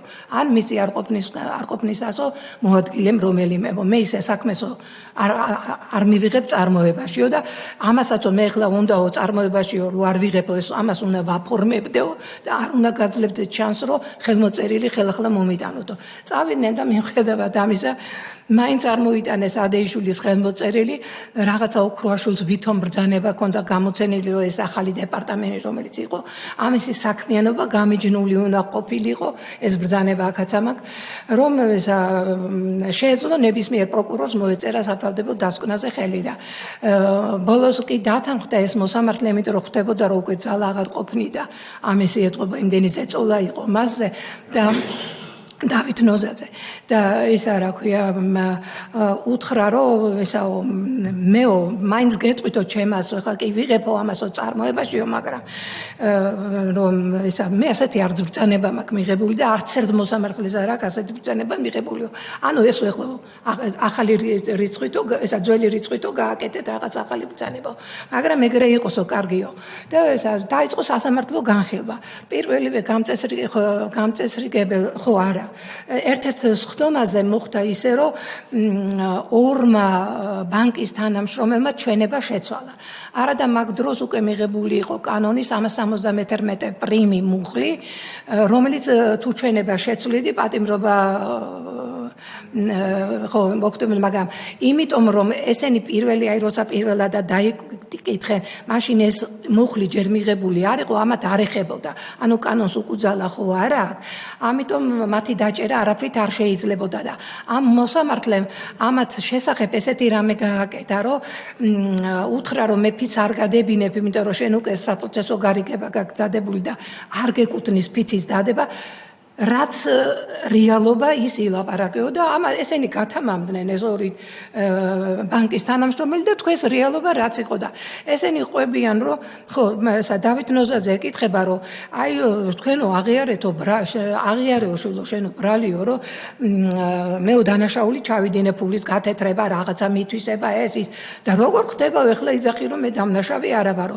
რატო გააკეთებ ეგო და ეს იმიტომ გავაკეთებ ბატონო მოსამართლეო, ჩემიო წამებისო მოკლე გზა იყო, დამთავრებისო მოკლე გზა იყო, რომ საპროცესო შეთანხმებაში რა ეწერა, ისიც კი არ ვიციო, ხელი მოვაწერე, რომ გამთავისუფლებულიყავიო. იგივე თქვა მეორემაც. ხო და ეს პროკურორები ისევ გაბრაზდნენ ამ მოწმეზე და დაიწყეს მისი დაჭერის პროცედურები. ანუ საჭირო იყო ეს დაკითხვის ოქმი, როგორმე გაეტანათ სასამართლოდან. არა და კანონით დაკითხვის ოქმის აღება არ შეიძლება, სანამ სასამართლოს სხდომის განხილვა ბოლომდე არ მივა. და როცა სასამართლოს თავმჯდომარის მოადგილე მეიშვილი თუ მაიშვილი ვერ ვიხსენებ ახლა გვარს მეიშვილი ხო დაუბარებია ეს მოსამართლე და უთქვია რომ აი ამ ბიჭისო რომელიც დაკითხეო შენ დღესო იმისიო კრების ოქმი მომეწიო და იქ ფიცი ძადებაც გააფორმეო და ამ მოსამართლემ უარი თქვა ამას არ გავაკეთებო არა ვითარ შემთხვევაში ეს კანონის დარღვევა და ისე ნოზაძე არ გავაკეთებო უთხრა კარგიო და მე აღმოჩნდა რომ გვერდისავლით ალბათ ამ სასამართლოს თავმჯდომარის მოადგილემ რაღაცა გვერდისავლით მოახერხა ამ კრების ოქმის გამოტანა მოსამართლის ოთახიდან ალბათ მე არ ვიცი როგორ და რანაირად იმიტომ რომ ეს ბიჭი დაიჭირეს და ამის შემდეგ ჯანყარაშვილი იბარებს მოსამართლეს და პროკურორი იბარებს პროკურატურაში მოსამართლეს და ეუბნება რომ შენ ახლა აქ უნდა შეცვალო რომ ფიცი დადებული აქვს უნდა შეცვალო რომ ესე იგი მან ფიცი დადო და ამიტომ დაარღვია 371 მუხლი და ასევე რომ კრების ოქმიო შენი მოცემულია და ხელი მოაწერე კრების ოქმზეო არავითარ შემთხვევაში არ ვიზამო ამასო ამ მოსამართლემ თუ გამოვიდა იქიდან და მე ჩვენებას აძლევს რომ იქო ჯანყარაშვილის გარდა კიდე ვიღაცა იყო და მე ამაზე არაფრით არ დავთანხმდიო მე დამირეკა მე ამ ოჯახის თანამშრომლის ვინც დააკავეს დედამ და მითხრა რომ ესეთი ამბავიაო დააკავესო და რა ვქნაო როგორ მოვიქცეო არ ვიციო არაფერი არ მესმისო თქვენ საქმესთან დაკავშირებითო ხო და მე ვთხარი ხვალ სასამართლო პროცესია მეთქი და შუამდგომლობას დავაყენებ რომ დააყენა ჩემ ადვოკატმა შუამდგომლობა უთხრა ბატონო მოსამართლეცო თქვენ უნდა გადადგეთო და რატომ უთხრა რაზე აყენებ იმიტომ რომ თქვენ ოქმი მიეცითო პროკურატურას და თქვენი მიცემული ოქმის საფუძველზეო ესე მოხდაო და ამ მოსამართლემ აი მაშინ გაიგო ჩვენგან რომ მისი გვერდისავლით მოხდა ამ ოქმის გატანა სასამართლოდან უთხრა რომ მე არ მიმიცია არავისთვის მიუხედავად იმისა რომ მე დაბარებული ვიყავი და არაფერი ზედმეტი მეტი არ თქვა სასამართლოზე ეს მე უკვე ქართული ოცნების შემდეგ უკვე რომ დაიკითხა და ისა და მეც მომიყვარო აი ეს არ უნდა მიმეღო მე დამიბარა ჯანყარაშვილმა და ესე გააკეთა და ეს ყველაფერს მე მიყვება მე და მე ვთხოვე რომ აი თქვენ რაც მიგაჩნიათ საჭიროდ ის თქვით მეთქი იქ მეთქი სამართლიანობის აღდგენის დეპარტამენტში იქ მოყვა რომ მივედიო უკვე მეორედ რომ ესა რა ქვია ესე იგი ჯანყარაშვილი და ესეთი რამე ხო გააკეთა და მე მოხდაო ესეთი რამეო ეს ყვება რომ დაიჭირესო ჩემიო შვილიო და ესო უკვე მივიღეო ჩემი პირად შურის ძიებათო რომ ჩემზე შური იზძიეთო მასო და დავწერე განცხადება მოსამართლეობის თანამდებობიდან მოსამართლის შვილი დააკავეს იმიტომ რომ თქვენ საქმეზე ჩავუდეს მე მგონი თუ არ ცდილობდა ჭეშმარიტების დადგენას აი ამის შემდეგ რომ დააკავეს ქალაქის პროკურორი იბარებს უკვე თავისი ინიციატივით მოსამართლეს და ეუბნება რომ შენი შვილი დაჭერილია და რატო ისე ხდებაო რომ შენო ჩვენთან არ ახარ და ჩვენი აზრებიო და რაღაცებიო მოკლედ ხო და ძალიან კარგად უწერია იცით ბატონ გურამსკი მე ვაჩვენე მოსამართლის ჩვენება ბოლო ეპიზოდია მინდა რომ წაგიკითხოთ აი ეს მე ესეთი რამ არ ამგონია რომ რომელიმე საქმეში საერთოდ იდოს და ძალიან მნიშვნელოვანია რომ ეს საზოგადოება მიწოდეს რას წერს მოსამართლე ზოგადად აი ასეთი ზეწოლების შედეგად ესე იგი კითხვას უზავს უკვე სამართლიანობის აღდგენის დეპარტამენტში პროკურორი რომელ წელს ხდება ეს ქალბატონი ეს ხდება უკვე 2017 წელს ყოფილი მოსამართლე დიახ ეს უკვე მოსამართლე აღარ არის და გადამდგარია უკვე დიდი ხნის და ის გადადგა 2005 წელს ყოფილი მოსამართლე რომელსაც შვილი დაუკავა ეს სააკაშვილის რეჟიმმა იმიტომ რომ თქვენ საქმეზე ცდილობდა როგორც ეს მოსამართლის შეეფერება და უწერია კანონში ჭეშმარიტების დადგენას ეს არაპატიეს დიახ შემდეგ უკვე ხელისუფლება რო შეიცვალა მოხდა ამ ყოფილი მოსამართლის დაკითხვა გამოკითხვა სამართლიანობის აღდგენის დეპარტამენტში და თქვენ გვიკითხავთ მის ჩვენებას ხო ასე ამონარიდია და დანარჩენზე ახლა მოწესდება და ესე იგი მოსამართლე დავით ნოძაძის დაკითხვის ოქმიდან ამონარიდი კითხვა დავით ნოძაძეს უკავშირდება თუ არა თქვენი პირადი განცხადება მოსამართლის უფლებამოსილებიდან გათავისუფლების თაობაზე ქადაგიშვილების ბრალდების საქმეს და ხომ არ მიგიღიათ აღნიშნული გადაწყვეტილება ზეწოლის დაშინების ან იძულების საფუძველზე პასუხი ჩემი პირადი გადაწყვეტილება მოსამართლის თანამდებობიდან გათავისუფლების თაობაზე განპირობებული იყო არა მხოლოდ ქადაგიშვილების ბრალდების საქმის განხილვით, არამედ სასამართლოში ზოგადად შექმნილი ფონით, რაც ჩემი აზრით გამოიხატებოდა სასამართლოს სისტემის დაკნინებაში და პროკურატურისადმი მის არაფორმალურ დაქვემდებარებაში. ამას დაემატა 2005 წლის ზაფხულის პერიოდში ჩემი აც გარდაცვლილი ვაჟიშვილის ზურაბ ნოძაძის დაკავების ფაქტი, რაც აღვიქვი პირად ზეწოლად და ჩემი დამორჩილების მცდელობად. აქვე აღნიშნა, რომ როდესაც ვაჟიშვილის დაკავების საკითხთან დაკავშირებით შეხვდი იმჟამინდელ ქალაქ თბილისის პროკურორს გიორგი ღვინიაშვილს ამ უკანასკნელის ინიციატივით საუბრისას მან პირადად მისაყვედურა, თუ რატომ არ ვიყავი მათ წრეში, რაც აღვიქვი იმგვარად, რომ ვერ ვიგებდი მათ სურვილებსა და მოთხოვნებს და მოქმედებდი მხოლოდ კანონის ფარგლებში. აი ეს თქვა ბატონმა ნოზაძე. მისი ვაჟი რით გარდაიცვალა? გარდაიცვალა, დიახ. რით გარდაიცვალა? არ ვიცი, ვერ გეტყვით, არ ვიცი ეს ნამდვილად. დიდხანს დარჩა პატიმრობაში, ხომ არ იცი? არც ეს არ ვიცი, სიმართლე გითხრათ, იმიტომ რომ ამდენი ვერ ვისაუბრე ბატონ დავითთან, ძირითადად თვითონ მიხსნიდა რაღაცებს, რაც მე არ მესმოდა.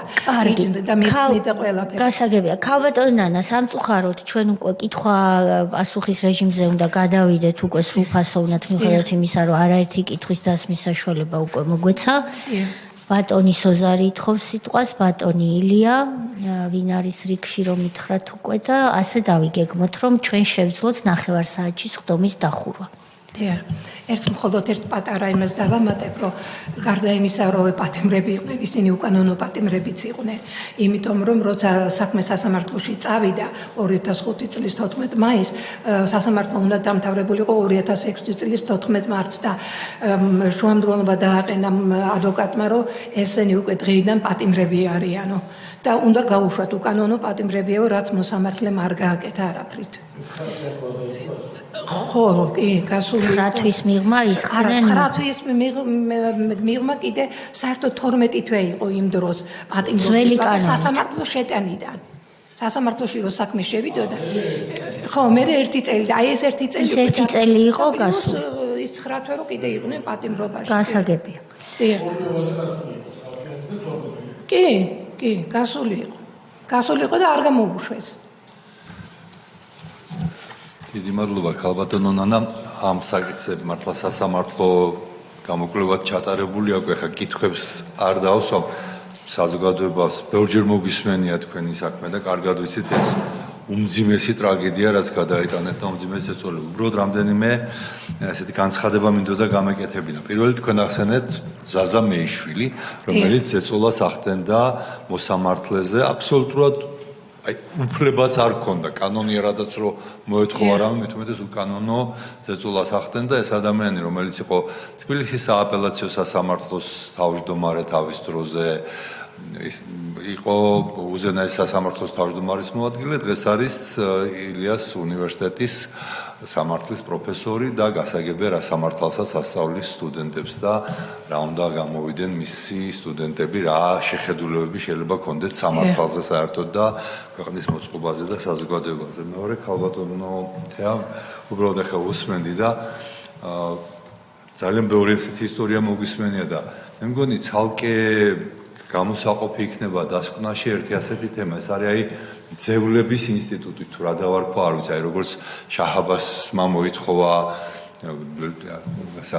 ბატონიშვილები ალექსანდრე და ლევანი, როგორც მოითხოვა ქედევან დედოფალი პაატა სააკაძე, აი ეს იყო ჩვეულებრივი პრაქტიკა, როდესაც ქალბატონი ნანას დაპატიმრება მოხდა, იმიტომ რომ მისი მეუღლე ბანკირი იყო და რაღაცა სთხოვდნენ მას.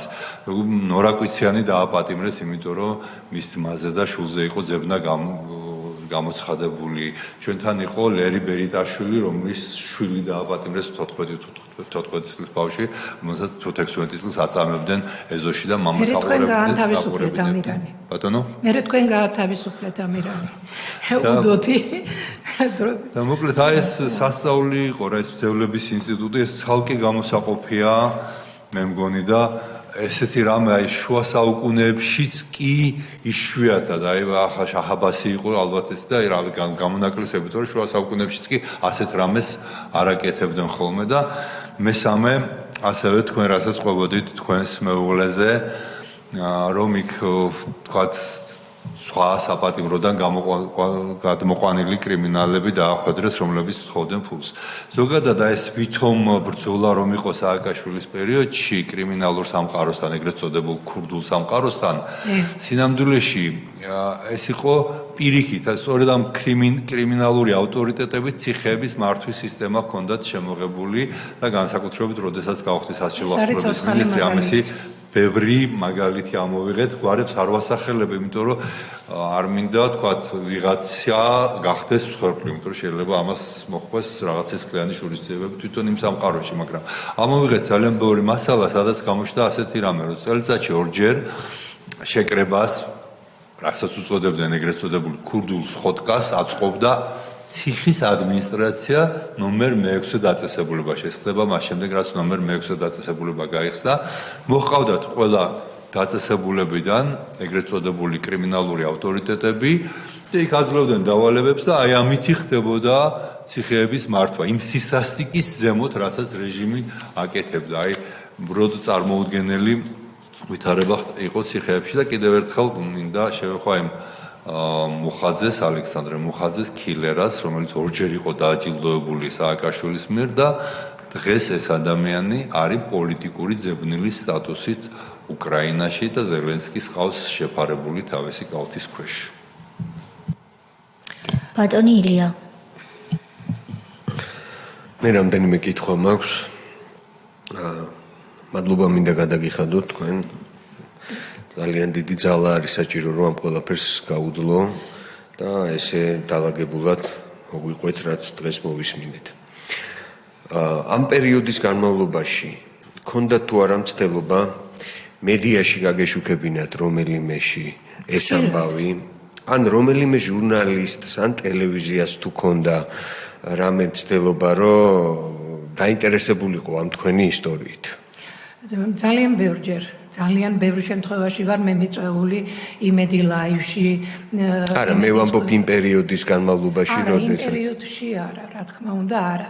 პირველი ჩემი გამოსვლა მე როცა სახალხოდ გამოვედი მიტინგზე, მე შინოდა და ამიტომ ვერ გამოვდიოდი სანამ ჩემები ციხეში იყო, თორე მაშინაც არ შევწყვეტდი მე ბრძოლას ამ ხრივ, მაგრამ იმ მიტინგებზე სადაც მე არასოდეს არ გამიცდენია არც ერთი მიტინგი, ბოლოს გამოვედი აი სააკაშვილი რომ დაიჭირეს ჩამოსული არაჟნებით. მაშინ უცებ გამოცხადდა ტელევიზიით რომ აი შევგროვდეთ რუსთავის ციხესთანო და არ ვიცი იმდენი ხალხი შეგროვდა მაშინ და პირველად მაშინ მივიღე მონაწილეობა და გამოვედი სიტყვით. მაგრამ იმ პერიოდში როდესაც თქვენზე იყო ეს ზეწოლა თქვენი მეუღლე რო ციხეში იყო თქვენი შვილიც რო გააკავეს არც ერთ ტელევიზიას პირიქით ეს რა ქვია შემომითვალეს რომ უნდა გამოიტანო საქმე სტრასბურგის სასამართლოდანო და ბინა რომელიც დარჩენილი მქონდა ერთადერთი ბინა დიღმის მასივში იმას არ ჩამოგართმევდო და მე უარი ვთქვი სტრასბურგიდან საქმის გამოტანაზე იმიტომ რომ კარგად ვიცოდი რა გააკეთეს გიორგი რაგვარია ეს ბავშვი რო დაიჭირეს ხო და ვერ ვენდობოდი მათ ასე ვთქვათ რომ იქიდან საქმე გამომეტანა თანაც ისეთი საქმე იყო რომ რატო უნდა გამომეტანა საქმე ვიცოდი რომ ეს საქმე არ წაიგებოდა და არანაირად და მაშინ როგორც კი უარი შევუთვალე რამდენიმე დღის შემდეგ ისინი შემოვარდნენ ჩემს სახლში აღსრულების ბიუროსთან ერთად გამომასახლეს იმ სახლიდან ჩემი 4 მცირეწლოვანი შვილიშვილთან ერთად ზამთარია 17 იანვარია და შეასახლეს გეტყვით ახლა ვინ შეასახლეს რატიმ გელაძე რომელიც აღმოჩნდა ამ თქვენ სახლში შეასახლეს? ჩემს სახლში შეასახლეს რატიმ გელაძე, რომელიც აღმოჩნდა გდანის ციხის მიყურადების ოთახის კურატორი. მას ერთლარად გადასცეს ჩემი ბინა. ეს არის უკვე აი თქვენი ქართული ოცნების მოსვლამდე რამოდენიმე თვით ადრე. ეს არის 2012 წლის იანვარი. როდესაც ნიკა მელია ხელმძღვანელობს აღსრულების ბიუროს, ეს ის დროა. ხო. კი. ეხლაც ის არის იმ სახლში? დიახ, ეხლაც ის არის იმ სახლში.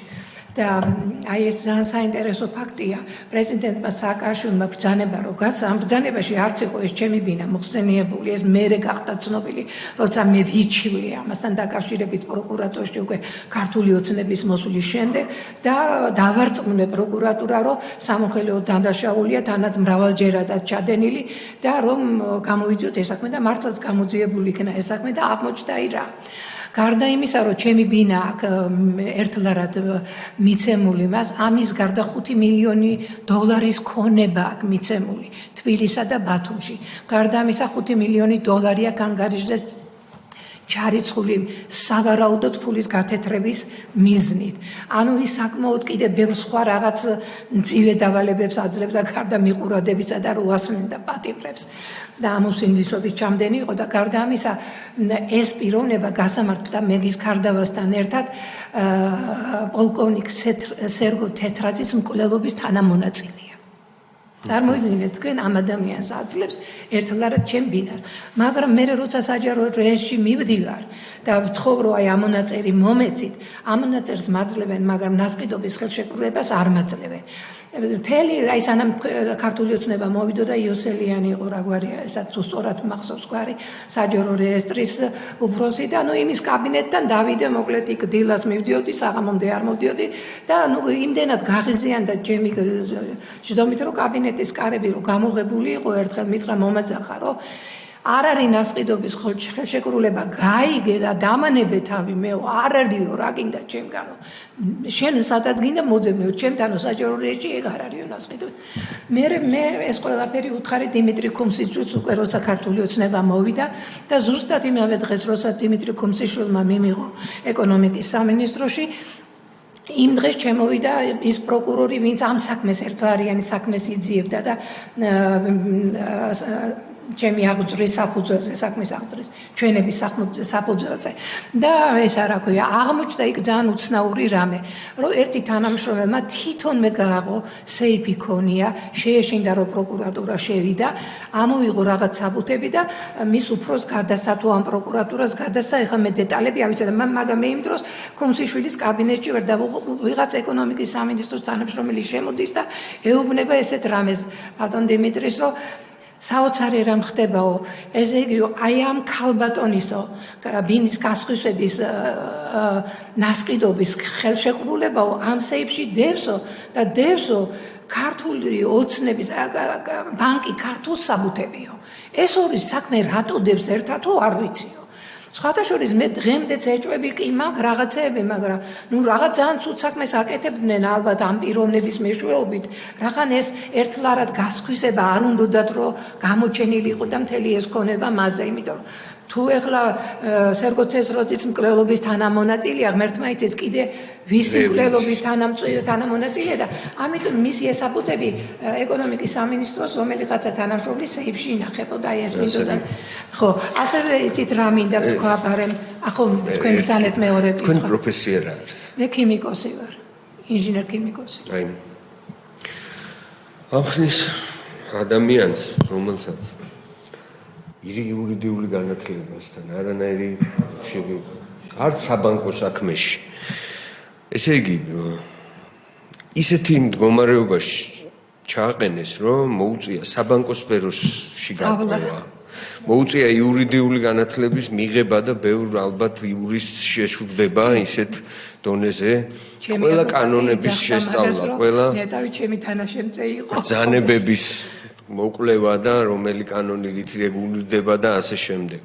იმის მაგივრად რომ ისი ამონოს თავისი შვილებით, მომავლით, ოჯახით აი ესე გაუმწარდა ცხოვრება, გაუბედურდა ოჯახი, შეეცვალა მომავალი და დღეს აი ამის მოსმენა გვიწევს, საზოგადოებას უწევს ამის მოსმენა და არ ვიცი როგორ შეიძლება ამას ესე იოლად ამ ყველაფრის გააზრება, ამ ყველაფერზე დაფიქრება და ამიქედან დასკვნის გამოტანა არ შეეძლოს ადამიანს, რომ ეს იყო უმძიმესი პერიოდი, უმძიმესი დღეები გადაიტანეს ჩვენმა მოქალაქეებმა, ადამიანებმა, რომელთაც საერთოდ ალბათ არც უფიქრიათ, რომ მათი ცხოვრება ამ მიმართულებით განვითარდებოდა.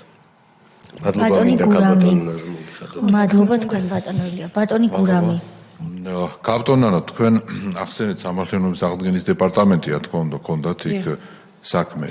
ახლა მნიშვნელოვანია საზოგადოება მიცოდეს, რომ თქვენი რაც გარდაცვლილი მეუღლე და ასევე ვაჟი, რომლის მიმართაც გქონდათ ბრალდება აბსურდული, რასაც ქვია ფულის გატაცება, ამ მიმართულებით რო იცოდეს საზოგადოება, მოხდა რეაბილიტაცია? ჯერჯერობით არა, მაგრამ საკმაოდ დიდი ნაწილი უკვე გავლილი ვართ მე კიდევ ძირითადი ნაწილი 160-ტომიანი საქმეა და ძალიან თან ახლა იცით როგორ არის თვითო პროკურორს იგაი ძალიან ბევრი საქმე აქვს რა. და ეხლა მარტო ჩემ საქმეზე ხო ვერ დაჭდება მე მესმის ეს ყველა ხე მე მინდა რომ ყველა პერიოდზე მოხდეს, მაგრამ ესე ხო არ ხდება ცხოვრებაში არა. ანუ საქმე საზოგადოებამ რო იცოდეს მიდის და ასე ვთქვათ 80%-ზე დაჟე მეტი გავლილი გვაქვს უკვე. გავლილია ეს პერიოდი ხო, დიახ. მნიშვნელოვანია ხა ეს ფაქტორი რა თქმა უნდა. გავლილი გვაქვს ესა და მნიშვნელოვანი კიდე ერთი რამეა რომ მე ბევრ რამეს რასაც ვერ ხვდებოდი ამ პროკურორმაც ბევრი რამეში გამარკვია და ხელი შემიწყო რომ ბევრი რამე კიდე სხვანაირად გამეგო რასაც მე ჩემით ვერაფრით ვერ მიხვდებოდი. საუბარია დღევანდელ დეპარტამენტზე პროკურატურაში. ლაპარაკია ახალი გარემოებები რა არის. კი გარემოება გახდა საქმის გადახედვის ჩემი უმცროსი ვაჟი რომელიც მიმალვაში იყო ჩამოვიდა მან გააგრძელა ესე იგი მას 22 წელი ახალი შეკრებითობით მიუსაჯეს როგორ იკადრეს იმიტომ რომ ეს კანონი მას არ ეხებოდა შეკრებითობის კანონი და 22 წლის მიუსაჯეს პირველი ინსტანციით მაგრამ რო ჩამოვიდა და ეს პარლამენტმა რო აღიარა პოლიდევნილად ეს არა ქვია მან გადაწყვიტა რომ აპელაციაში გაეგრძელებინა სასამართლო იმიტომ რომ თქვა რომ ეხა მე რო თქვა რომ აი ამინისტია შემახეს და ესა ამას მე არ დაუშვებო მე მართალი ვარო და გავაგრძელებო და მოიგო მართლაც სასამართლო პროცესი გიორგიმ და ეს გახდა სამართლიანობის აღდგენის დეპარტამენტში ახალი გარემოება მაგრამ გარდა ამის ახალი გარემოება იქ სხვა რამეებიც აღმოჩნდა რაც ჩვენ არ ვიცოდით მაგალითად აღმოჩნდა ის რომ ჩვენი ანგარიშები თქვა არ ქონდა რაქვე შესწავლილი პროკურატურას რომ არ იყო კანონების სწორად გამოყენებული მაგალითად სისხლის სამართლის კოდექსის 52 მესამე მუხლი საერთოდ ჩვენი დანაშაულის დროს არ არსებობდა და მათ ეს მუხლი გამოიყენეს ქონებების ჩამოსართმევად და რა ვიცი ათობით ქონება ჩამომართეს ყველა ქონება უხრად დარჩა ქალბატონო თია სულაც არ დავდო ქონებას მაგრამ ჩემი შვილი ზუდა ქმარი ცოცხალი ყოფილიყო თორე ქონებას რა თავში ვიხლი მაგრამ მაინც უკანონოდ რატომ მართმევ ჩემ და თანაც ისეთი ქონებები ჩამომართეს რომელიც საბჭოთა კავშირის დროს იყო შეძენილი წარმოიდგინეთ რამხელა უსამართლობა იყო და ჩამომართეს 50 სისხლის სამართლის კოდექსის 52 პარაგრაფის 3 ეს არის პირდაპირ კონსტიტუციის დარღვევა 52 მუხლის არის ევროკონვენციის დარღვევა მე-7 მუხლის პირველი ნაწილის და სისხლის სამართლის კოდექსის მე-3 პირველი ნაწილის დარღვევაც არის ასეთი მუხლი ბევრია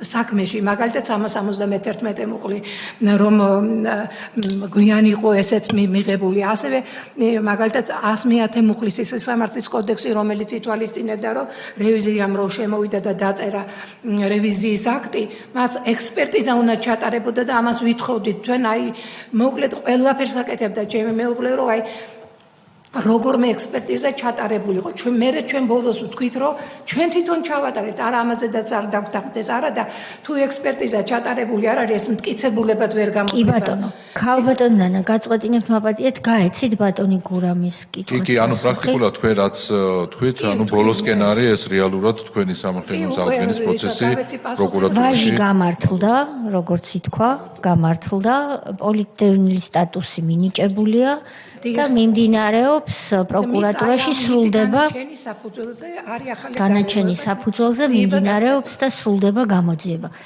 ბატონი თენგიზი ბატონი ალუდა. მოგესალმებით. მას მოგახსენეთ მობრძანებისათვის. ვიცი რომ რთულია ამის ხელმეორედ გავლა თუნდაც მოსაყოლად.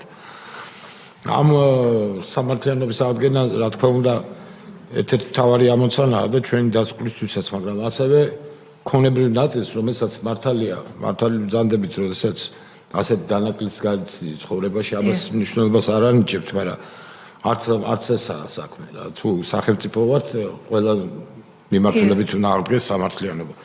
ეხლა აი ამ სახთან დაკავშირებით და სხვა ქონებებთან დაკავშირებით რამე საქმეები გააქვთ, მიმდინარეობს ეს დავები, ან ელოდებით პროკურატურისა და მე სასამართლოს გადაწყვეტილებას, რომ ესე იგი სამოქალაქო დავა როგორც ამიხსნეს იქ საქმის გადახედვის შემდეგ ცალკე შედისო. სამოქალაქო დამა და აი მე უკვე თქვენ რომ გამართლებულები იქნებითო, ამის შემდეგ უკვე სამოქალაქო დავა. ეს მოგცემ საფუძველს რომ მე უკვე შეიტანა. და იქ მნიშვნელოვანი ქონებები იყო, რა თქმა უნდა და ესეც ერთ-ერთი ის იყო საკითხი სხვათა შორის, როცა ოქრიაშვილის სტატიაზე მიჭერდა სანამ აი ნაციონალები მოვიდოდნენ რომ მაგათ ქონებას წავართვენ, გაზეთებში წერდა ამას და სულ მიკვირდა როგორ უნდა წამართვა ქონება მეთქი და თურმე გზები არსებობდა და იცოდნენ როგორ უნდა წაგვერდიან. იმის გამოთქვავ რომ მიუხედავ იმისა რომ ამ ქონებები თვითონ იყვნენ დაინტერესებული და როგორც ეს მეორე ხარისხოვნად მიგაჩნიათ სახელმწიფოსთვის ეს არაფრით არ შეიძლება იყოს. იმიტომ რომ ქონებრივი უფლებები ერთ-ერთი ძირითადი უფლებაა მოქალაქის და ის ყველა შემთხვევაში დაცული და აღდგენილი უნდა იქნას. ერთ-ერთმა ბატონო ქონებები არა გასხვისებულია ქონებები. ნაწილი არა.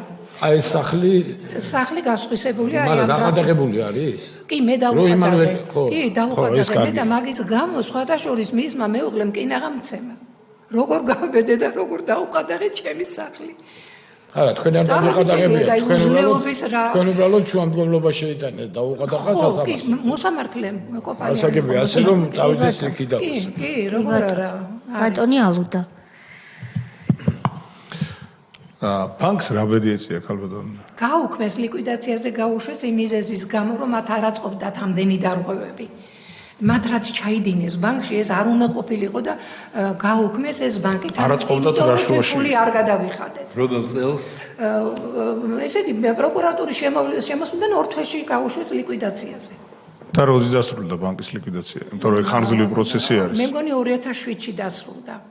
2 წელი მოანდომეს ალბათ, ხო? კი, ხო, მაგრამ ეროვნული ბანკის პრეზიდენტი ვინ იყო მაგ დროს? მანაგაძე იყო მაშინ. არ მგონია 2 წლის მერე რომან გოცირიძე. გოცირიძე იყო, დიახ, გოცირიძე. ბევრს რო ლაპარაკობს ეს.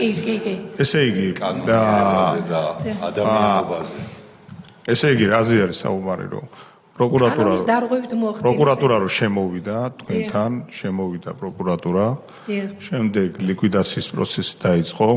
ჯერ დროებითი ადმინისტრაციამ, ესე იგი, ყველა ეს კვლევები კონტროლი რაც იყო, ამ დროს დროებითი ადმინისტრაცია. შემდეგ დades დასკვნა რომ არა რენტაბელური იყო და წავიდა უკვე გაკოტრების ანუ ლიკვიდაციაზე. მესამე კატეგორიის ბანკი. რისი უფლებაც მათ არანაირად არ აქვს. კარგით, ეხლა ის მაინტერესებს, აი როდესაც ლიკვიდაციაზე გაუშვეს ბანკი.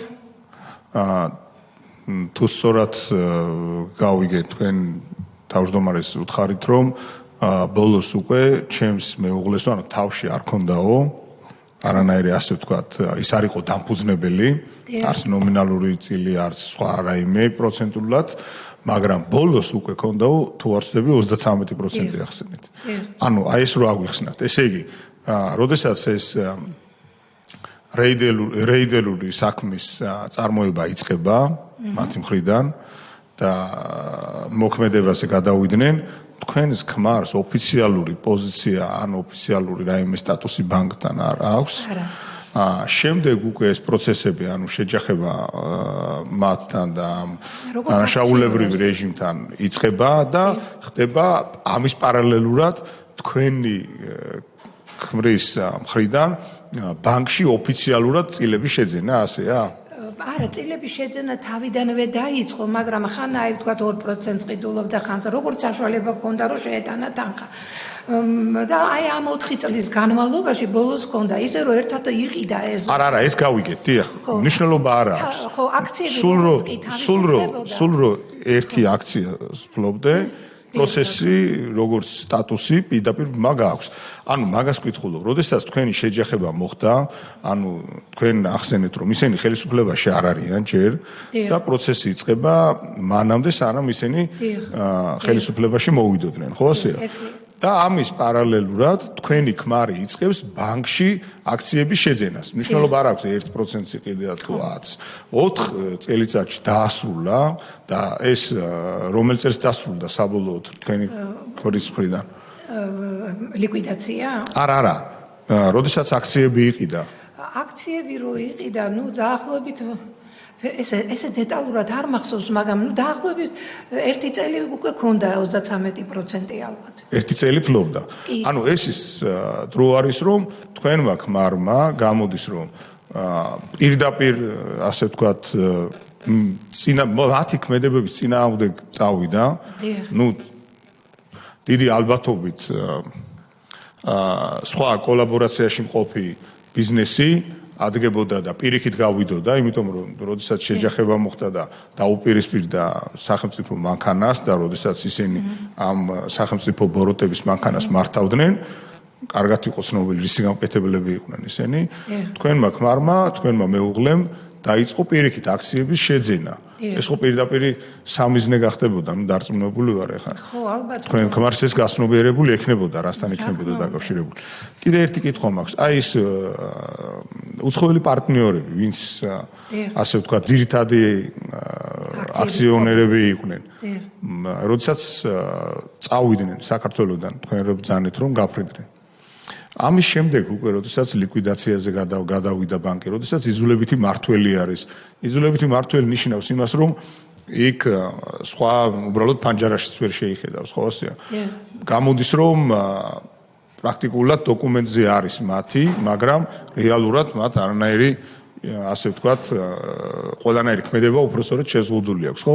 ამ დროს რა მოქმედებას ახორციელებენ? თქვენ ახსენეთ, რომ ისინი იყვნენ სხვა ქვეყნის მაგალითად მოქალაქეები და ამ დროს მათ ხელთ დარწმუნებული ვარ, რომ ძალიან დიდი ბერკეტები იქნებოდა და რესურსი იქნებოდა სხვადასხვა მიმართულებით და ეს არ იქნა გამოყენებული თუ როგორ მე ვიცი რომ შეხვდნენ ისინი ბურჯანაძესაც. ბატონო? ბურჯანაძესაც შეხვდნენ ისინი, ეს ვიცი ნამდვილად. ეს რა დროს შეხვდნენ, როდესაც პარლამენტის თავმჯდომარე როცა იყო. არა, ისინი ხო გაფრინდნენ თქვენ რო ახსენეთ? არა, მანამდე სანამ ადეიშვილს შეხვდებოდნენ, ჯერ შეხვდნენ ბურჯანაძეს რო. ესე იგი თანმიმდევრულად რო ქრონოლოგიურად გავყვეთ. ანუ ადეიშვილამდე ადეიშვილთან როგორც ვიცი. ადეიშვილამდე ხვდებიან ქალბატონ ბურჯანაძეს, რომელიც არის პარლამენტის თავმჯდომარე. ამ შეხვედრის შედეგად თქვენ გააქვთ ინფორმაცია რა იმის შედეგი დადგა? არაფერი შედეგი, იმიტომ რომ მე ქალბატონ ბურჯანაძესთან მოგვიანებით მე როცა უკვე მიტინგებს ხვდებოდი მას და რაღაც ამასთან შეკითხვა მქონდა რაღაცები და მითხრა რომ მე არაფრისო გაკეთება არ შემეძლო.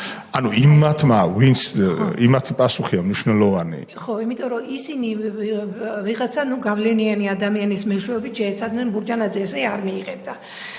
და მე თქვენს იმათმა რომ როგორც ვატყობ აქ კრიმინალური ხელისუფლება არისო და ჩვენ არ გვიღირს კიდე ყოველ კვარტალში 9 მილიონი შემოტანა.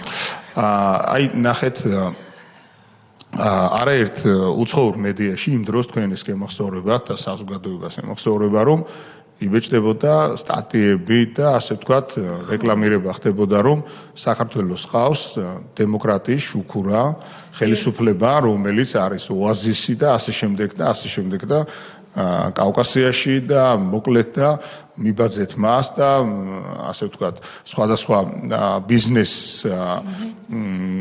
რეიტინგებში საქართველოს წინაურდება ერთი ფანჯრის პრინციპი და ასე შემდეგ და სხვათა შორის ბატონი ადეიშვილის ხვები იწონებდნენ თავს რომ ჩვენ გადმოვიტანეთ მაგალითად იუსტიციის სახლების რეფორმა ასე შემდეგ რომელიც არის მაგალითად ამერიკის შეერთებულ შტატებში და იქაც კი რაც ასე ვთქვათ ნაკლოვანებები არის ჩვენთან ეს გამოვასწორეთ კიდევ უფრო მეტად თანამედროვე გავხადეთ და აი ესე ლოზუნგით რომ მთელი ბიზნესმენები სოფლიოს მასშტაბით უნდა დარაზმულიყვნენ და მოსულიყვნენ საქართველოში და აი ამ დროს როდესაც ასეთი მნიშვნელოვანი პარტნიორები რაც თქვენ ბრძანეთ ბანკის აქციონერები არიან საზღვარგარეთ ან უცხოური ქვეყნის მოქალაქეები წამყვანი ქვეყნის მოქალაქეები ამ დროს ან რაიმე სახის სტატია რომ დაებეჭდათ, ან სხვადასხვა მედია საშუალებაში, ან თუნდაც ტელევიზიით ეთერებით გამოსულიყვნენ, რაიმე აქტიური ქმედება, გარდა იმისა, გასაგებია რომ ბურჯანაზე შეხვდნენ, ადეიში შეხვდნენ, ეს ქვეყნის შიგნით, მაგრამ ქვეყნის გარეთ რაიმე აქტივობაზე გააქვთ ინფორმაცია? კი მესმის მე, მაგრამ იმდენად შოკირებული ვიყავი, მაშინ მაგას ვერ ვაანალიზებდი, იცით. აი ამას გულწრფელად გეტყვი და ძალიან ბევრ რამეს. ისე გამასამართლეს მე, რომ საერთოდ არ ვიცოდი რა ხდებოდა.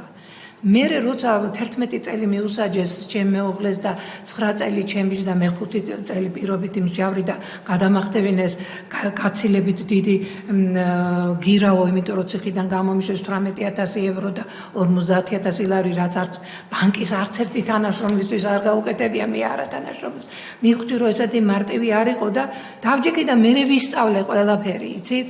და მე ძალიან მალე წავიდა ჩვენი საქმე სტრასბურგში, უკვე თეატროლოგიანმა ალბათონმა იცის ეს, მაგრამ ფიქრობდი რომ ეს უკვე საკმარისი იყო. აი ასე მანდა მაინც და უფრო მეცაც გეტყვით, იცით რა, იმდენად თანხების გარეშე დავრჩით ჩვენ. ამის დაჯერება ალბათ გაგიჭირდება, მაგრამ მე თვითონ და ამირანის გაუგნებული იყო, ისეთი ქონებები იყო, აი ამოსული და დაყადაღებული, რომლის არსებობაც იცით, აი გასაუგნებელი იყო, როგორ შეიძლება და მათ ცოდნოდა. ერთი კითხვაც ბოდიში ვიხდი, იმიტომ რომ ჩვენ დრო უნდა დავზოგოთ და სესია გვეწყება. ერთი კითხვაც და ამით ამოწურავ თქვენთან. პრაქტიკულად თქვენთან მოქმედება დაიწყო ეროვნული ბანკის ქმედების შედეგად. სხვანაირად ერთ-ერთი უწყება ვერ იზავდა ამას თქვენის კარგად გესმით. ცხადია. ეს უკვე ნიშნავს მაგას, რომ ცხადია. პირველი ნაბიჯი იდგმება ეროვნული ბანკის მხრიდან. არაერთხელ მოგვისმენია და სხვათა შორის სწორია, დიახ, რომ საბანკო სისტემა არის ერთ-ერთი ფუნდამენტური, ასე ვთქვათ, მიმართულება და ძალიან სკრუპულოზული მიდგომა ჭირდება. ახლაც, წარსულშიც, მომავალშიც და ასე იქნება, რა ვიცი, სანამდე საბანკო სისტემა დაჭირდება ზოგადად კაცობრიობას. აი, კითხვა მექნება ასეთი, რომ თქვენ დარწმუნებული ვარ, რომ რაღაც ქმედებები გექნებათ განხორციელებული, რომ შეხვედროდით გადამწყვეტ პირს, მაგალითად ეროვნული ბანკის ბორდის წევრებს, როგორც მინიმუმ, თუ არა მის ხელმძღვანელს, პრეზიდენტს, ხო ესეა? და გეთქვათ, რომ ბოლო-ბოლო რომ პირველი ხო ეროვნული ბანკის დასკვნის შედეგად ხდება ეს, ხო, რომ სად არის რა ფული გავათეთრეთ, იმიტომ რომ საბანკო სისტემას თუ დაარტყავთ, როგორ იქნება ეს ამბავი, რომ სხვა ბანკები ამას როგორ აღიქვავენ და საქართველოში ვინ გააკეთებს ბიზნესს, ამის ცდელობა გექნებოდათ. არ ქონდათ ცდელობა, რომ შეხვედროთ და გექნებოდათ, მე ეს დარწმუნებული ვარ და აი თუ შეხვდით და რა იყო პასუხი, ეს არის ძალიან მნიშვნელოვანი. დიდი მადლობა. როდესაც მე ესე იგი გირაოს გადახდის შემდეგ გამომიშვეს ციხიდან, მეორე თუ მესამე დღეს მე წავედი ეროვნულ ბანკში და თქვენ წარმოიდგინეთ, როცა მივედი შესასვლელში, საშვიც კი არ მომთხოვეს, იმდენად უკვე მცნობდნენ, ალბათ უკვე ტელევიზიით, უკვე ნაცნობი სახე რაღაც. ხო და ვისთან ახარ თუ ერთი მკითხეს და მეუთხარი კიკორიასთან ავარძე და მხედველობის სამმართველოს უფროსთან. ხო და დაურეკეს მურთას და ავედი. მე ძალიან მკაცრი საუბარი მქონდა ეროვნული ბანკის აი ამ წარმომადგენლებთან და მათ უთხარი ის რაც იყო სათქმელი. პირდაპირ უთხარი რომ თქვენ უნდა იცოდეთ რომ მე რო ციხეში 5 თვე ვიჯექი, აი ზუსტად თავში შემოვიდა ჯანყარაშვილი მეთქი და თქვენი რევიზორები, რომელიც ბოლო მომენტში შემოსული პროკურატურის შემოსვლამდე ერთი თვით ადრე იყვნენ, მათზე მთხოვდა მოტანილი ქონდა ჩვენება რომ ხელი დამედო, რომ ჩემმა ქმარმა მათ ქრთამი მისცა და მე ხელი არ მოვაწერე მე უთხარი ამას. მე ის ახალგაზრდები არ გავწირე ციხისთვის მეთქი და თქვენ რა გააკეთეთ ჩემი ოჯახისთვის მეთქი. ჯერ ერთი ეროვნული ბანკის კანონი, კომერციული ბანკების კანონი დაარღვიეთ, მერე დაირღვა უკანონო შემოსავლების კანონი, მერე დაირღვა თვითონ ის კანონი, რომ განსჯადობა დაირღვა, 4 ინსტანცია გავიარეთ ჩვენ. გაგიგიათ სათმე 4 ინსტანცია. არა ყველანი თავჩარგმნელები იჯდნენ და სულ ბოდიშებს იხდედნენ, რომ ჩვენო მეტი არაფერი არ შეგვეძლო, რაც გვიბრძანეს ის გავაკეთეთო. ყველას ეშინოდა, სხვათა შორის ეშინოდა სამართლიანად. მე ვიტყვი, რომ ყველა მათგანის წინააღმდეგ აღწრული იყო სისხლის სამართლის საქმე ეროვნული ბანკის თანამშრომლების წინააღმდეგ. სულ ყველა და საპროცესო გარეგებებთ არიან განთავისუფლებულები. ეს ოფიციალურად სრულათიც სტრუმასია, ნამდვილად დადასტურებულია. ნამდვილად ვიცი რომ ესეა. იმიტომ რომ მეუბნებოდა ისა ჯანყარაშვილი შენ არ იტყვი ამას და სხვა იტყვისო, შენ გიშვებო გარეთო და რასულელი კალი ხარო მეუბნებოდა გადიო და ხელი მოაწერს, არაფრით არ მოვაწერე ხელი. მიუხედავად მძიმე იყო ეს ჩემთვის ძალიან ეს ცდუნება და ნებისმიერი ადამიანისთვის კაცები ვერ უძლებენ ამ ცდუნებას. მე კი არა ორთაჭალის ციხეში მეუბნება ვიღაცა გაგიშვებ და შენ ზიხარ და არ ასმენ არავის თქვა, არა ერთი ის იყო რომ მე არ ვიცოდი, მე გავიაზრე კიდევ ის რომ ამირანისთვის ვერაფერი მტკიცებულება ვერ მოძებნეს ვერცეთი მუხლი და აი რომ თქვა მე სიცულელე გამომეჩინა და მე თქვა რომ კი ოღონდ გავიდე და მიუწია მას ქრთამი თქვა ეროვნული ბანკის ჯერიმაცაც დაიჭერდა და მე მეუღლეს კიდე ახალ მუხლს თქვენ კონკრეტულად ვინმეზე გთხოვდნენ დაასმინეო?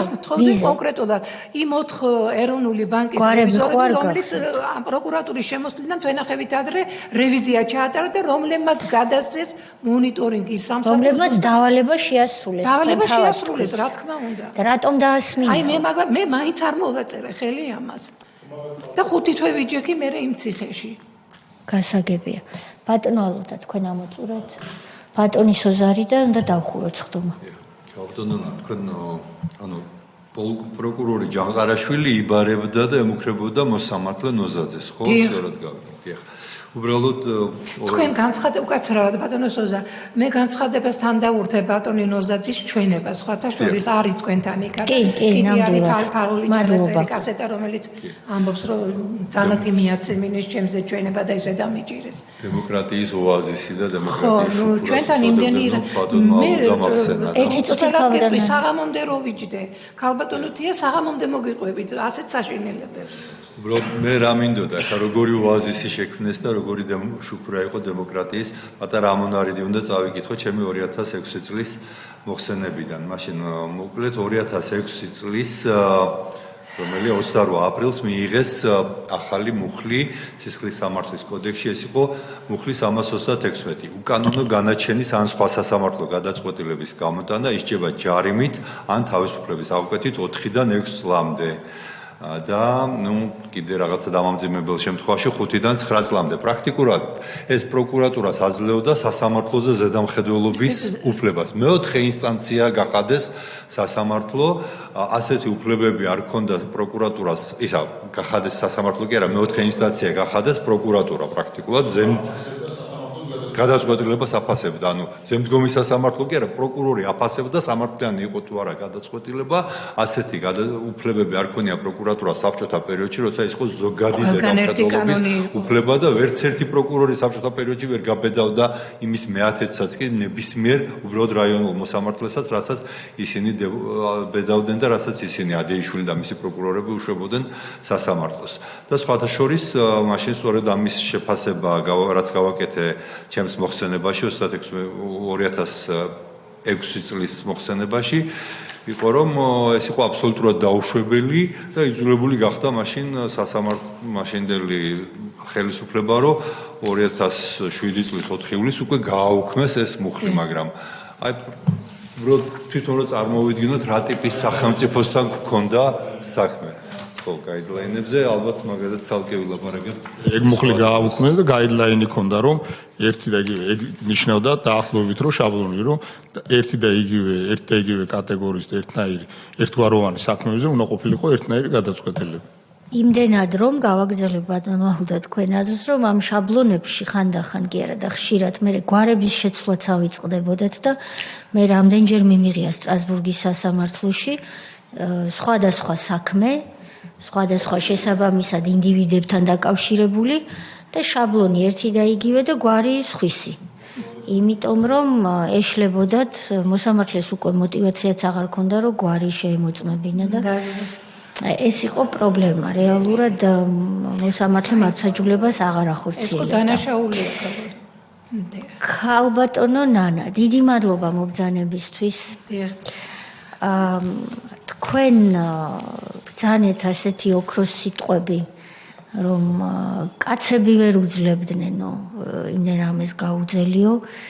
ისტორიულადაც ბევრჯერ ყოფილა რომ ქართველ ქალს გაუძლია ბევრი რამისთვის ქართველ კაცთან ერთად და მათ მოიტანეს ასეთმა ქართველმა კაცებმა და ქალებმა ჩვენი სამშობლო დღემდე მადლობა თქვენ იმისთვის რაც იბრძოლეთ თქვენი მეუღლის ღირსეული მეუღლეობისთვის ამ საშინელი რეჟიმის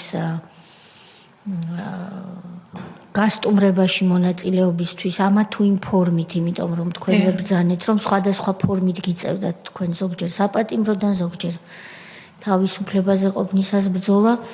ამ ბრძოლას შეეწირა თქვენი 22 წლის ვაჟი, რომელიც დაავადდა ჰეპატიტით სააკაშვილის ციხეში და გარდაიცვალა მკურნალობის არარსებობის გამო და ამის შედეგად უკვე თავისუფლებაზე. თქვენი მეუღლე უკვე ხელისუფლების ცვლილების შემდეგ გათავისუფლდა და მან მრავალი წელი უკანონოდ გაატარა ციხეში და შემდეგ სწორედ ამ უკანონობების შედეგად და უბედურებების შედეგად გარდაიცვალა და რეალურად თქვენ დღესაც აგრძელებთ თქვენი აქ მობრძანება ამის დასტურია ბრძოლას იმისთვის რომ ეს საშინელი ხალხი და მართლაც რომ საქართველოს მტრები და ჩვენი მომავლის მტრები აღარ დაბრუნდნენ ხელისუფლებაში. აი ამ ბრძოლისთვის მადლობა და გისურვებთ რომ ის 160 ტომი და მეტი რომელიც დგება პროკურატურაში მალე დასრულებული იყოს და თქვენს სასარგებლოდ დასრულებული იყოს ეს ყველაფერი. ერთი თხოვნა მაქვს ისა ბანკის დირექტორი იყო ქალბატონი რომელიც ძალიან ძიმედ დაავადდა და ეს პროკურატურა შემოვიდა ისიც დაჭერილი იყო მაშინ და მე სასამართლო და მისი ხსოვნას მინდა დიდი პატივი ვწერო იმიტომ რომ თუ რაიმე მტკიცებულებებს მე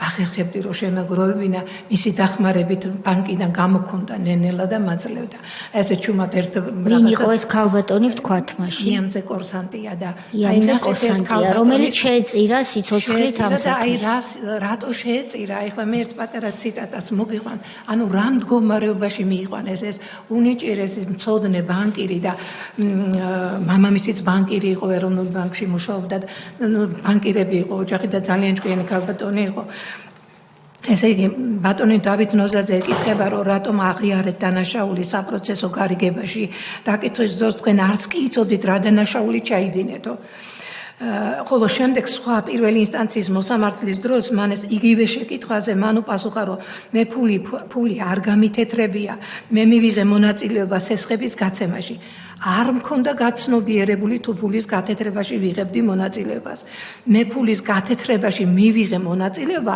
როგორც გამოძიებამ დაადგინა არ ვიცი ვისი ფული გავათეთრე მე ყოველთვის მზად ვარ ვაღიარო დანაშაული ესე იგი იმ ზომამდე მიიყვანეს ეს ბატონი რომ ასეთ რამეს რო ამბობს ადამიანი ჩემი მეუღლეს რო ვიჯექით იქ სასამართლო პროცესზე თავი ჩავყურე ცრემლები მომდიოდა ვერ ვიკავებდი ცრემლებს და ფიქრობდი ღმერთო როგორ მიიყვანეთ ეს ქალბატონი ამ მდგომარეობაში რომ ასეთ რაღაცას ლაპარაკობს ქალმა რომელმაც იცოდა რომ აბსოლუტურად მართალი იყო და მე მამარაგებდა ყოველგვარი მტკიცებულებებით მან აღარ არ იცოდა რომ თვითონ არ იყო დამნაშავე მაგრამ აი ასეთი რამე ათქმევი 4 წინადადებაში 4 სხვადასხვა საპირისპირო აზრს იძახის ეს საპირისპიროს რო ამბობს ერთი მე პროკურატურამ დაადგინაო და ამიტომ ვიცი რომ ფული გავათეთრეო და მე მზად ვარ ყოველთვის დანაშაული ვაღიარო. მიუხედავად იმისა, რომ უდანაშაულო ვარო. აბსოლუტურად. გასაგებია. ქალბატონო ნანა, კიდევ ერთხელ დიდი მადლობა ჩვენ სხდომა უნდა დავხუროთ, წარმატებებს გისურვებთ და მადლიერებით გემშვიდობებით. გთხოვთ გამორთოთ ღია ეთერი. ყველაფერი ისე გამოვიდეს, როგორც თქვენს და ჩვენ გვინდა და მადლობა და იმსახურობ იმ ადამიანებმა, რომელმაც ქართველი ხალხს უღალატეს, როგორც მოღალატებმა, როგორც ქართველი ხალხის მკვლელებმა. თორე ჩვენი ახალგაზრდა ბიჭების დაღუპვა რა იყო გარდა იმისა, რომ აწამეს ჩვენი შვილები და იმის მაგივრად რომ მშვიდობიანად ეცხოვრა და ქვეყნისთვის სასიკეთო საქმე ეკეთებინათ, ახალგაზრდები წავიდნენ ამ ქვეყნიდან. დიდი მადლობა მეც. მადლობა. სხდომას დახურულად ვაცხადებთ. მადლობა.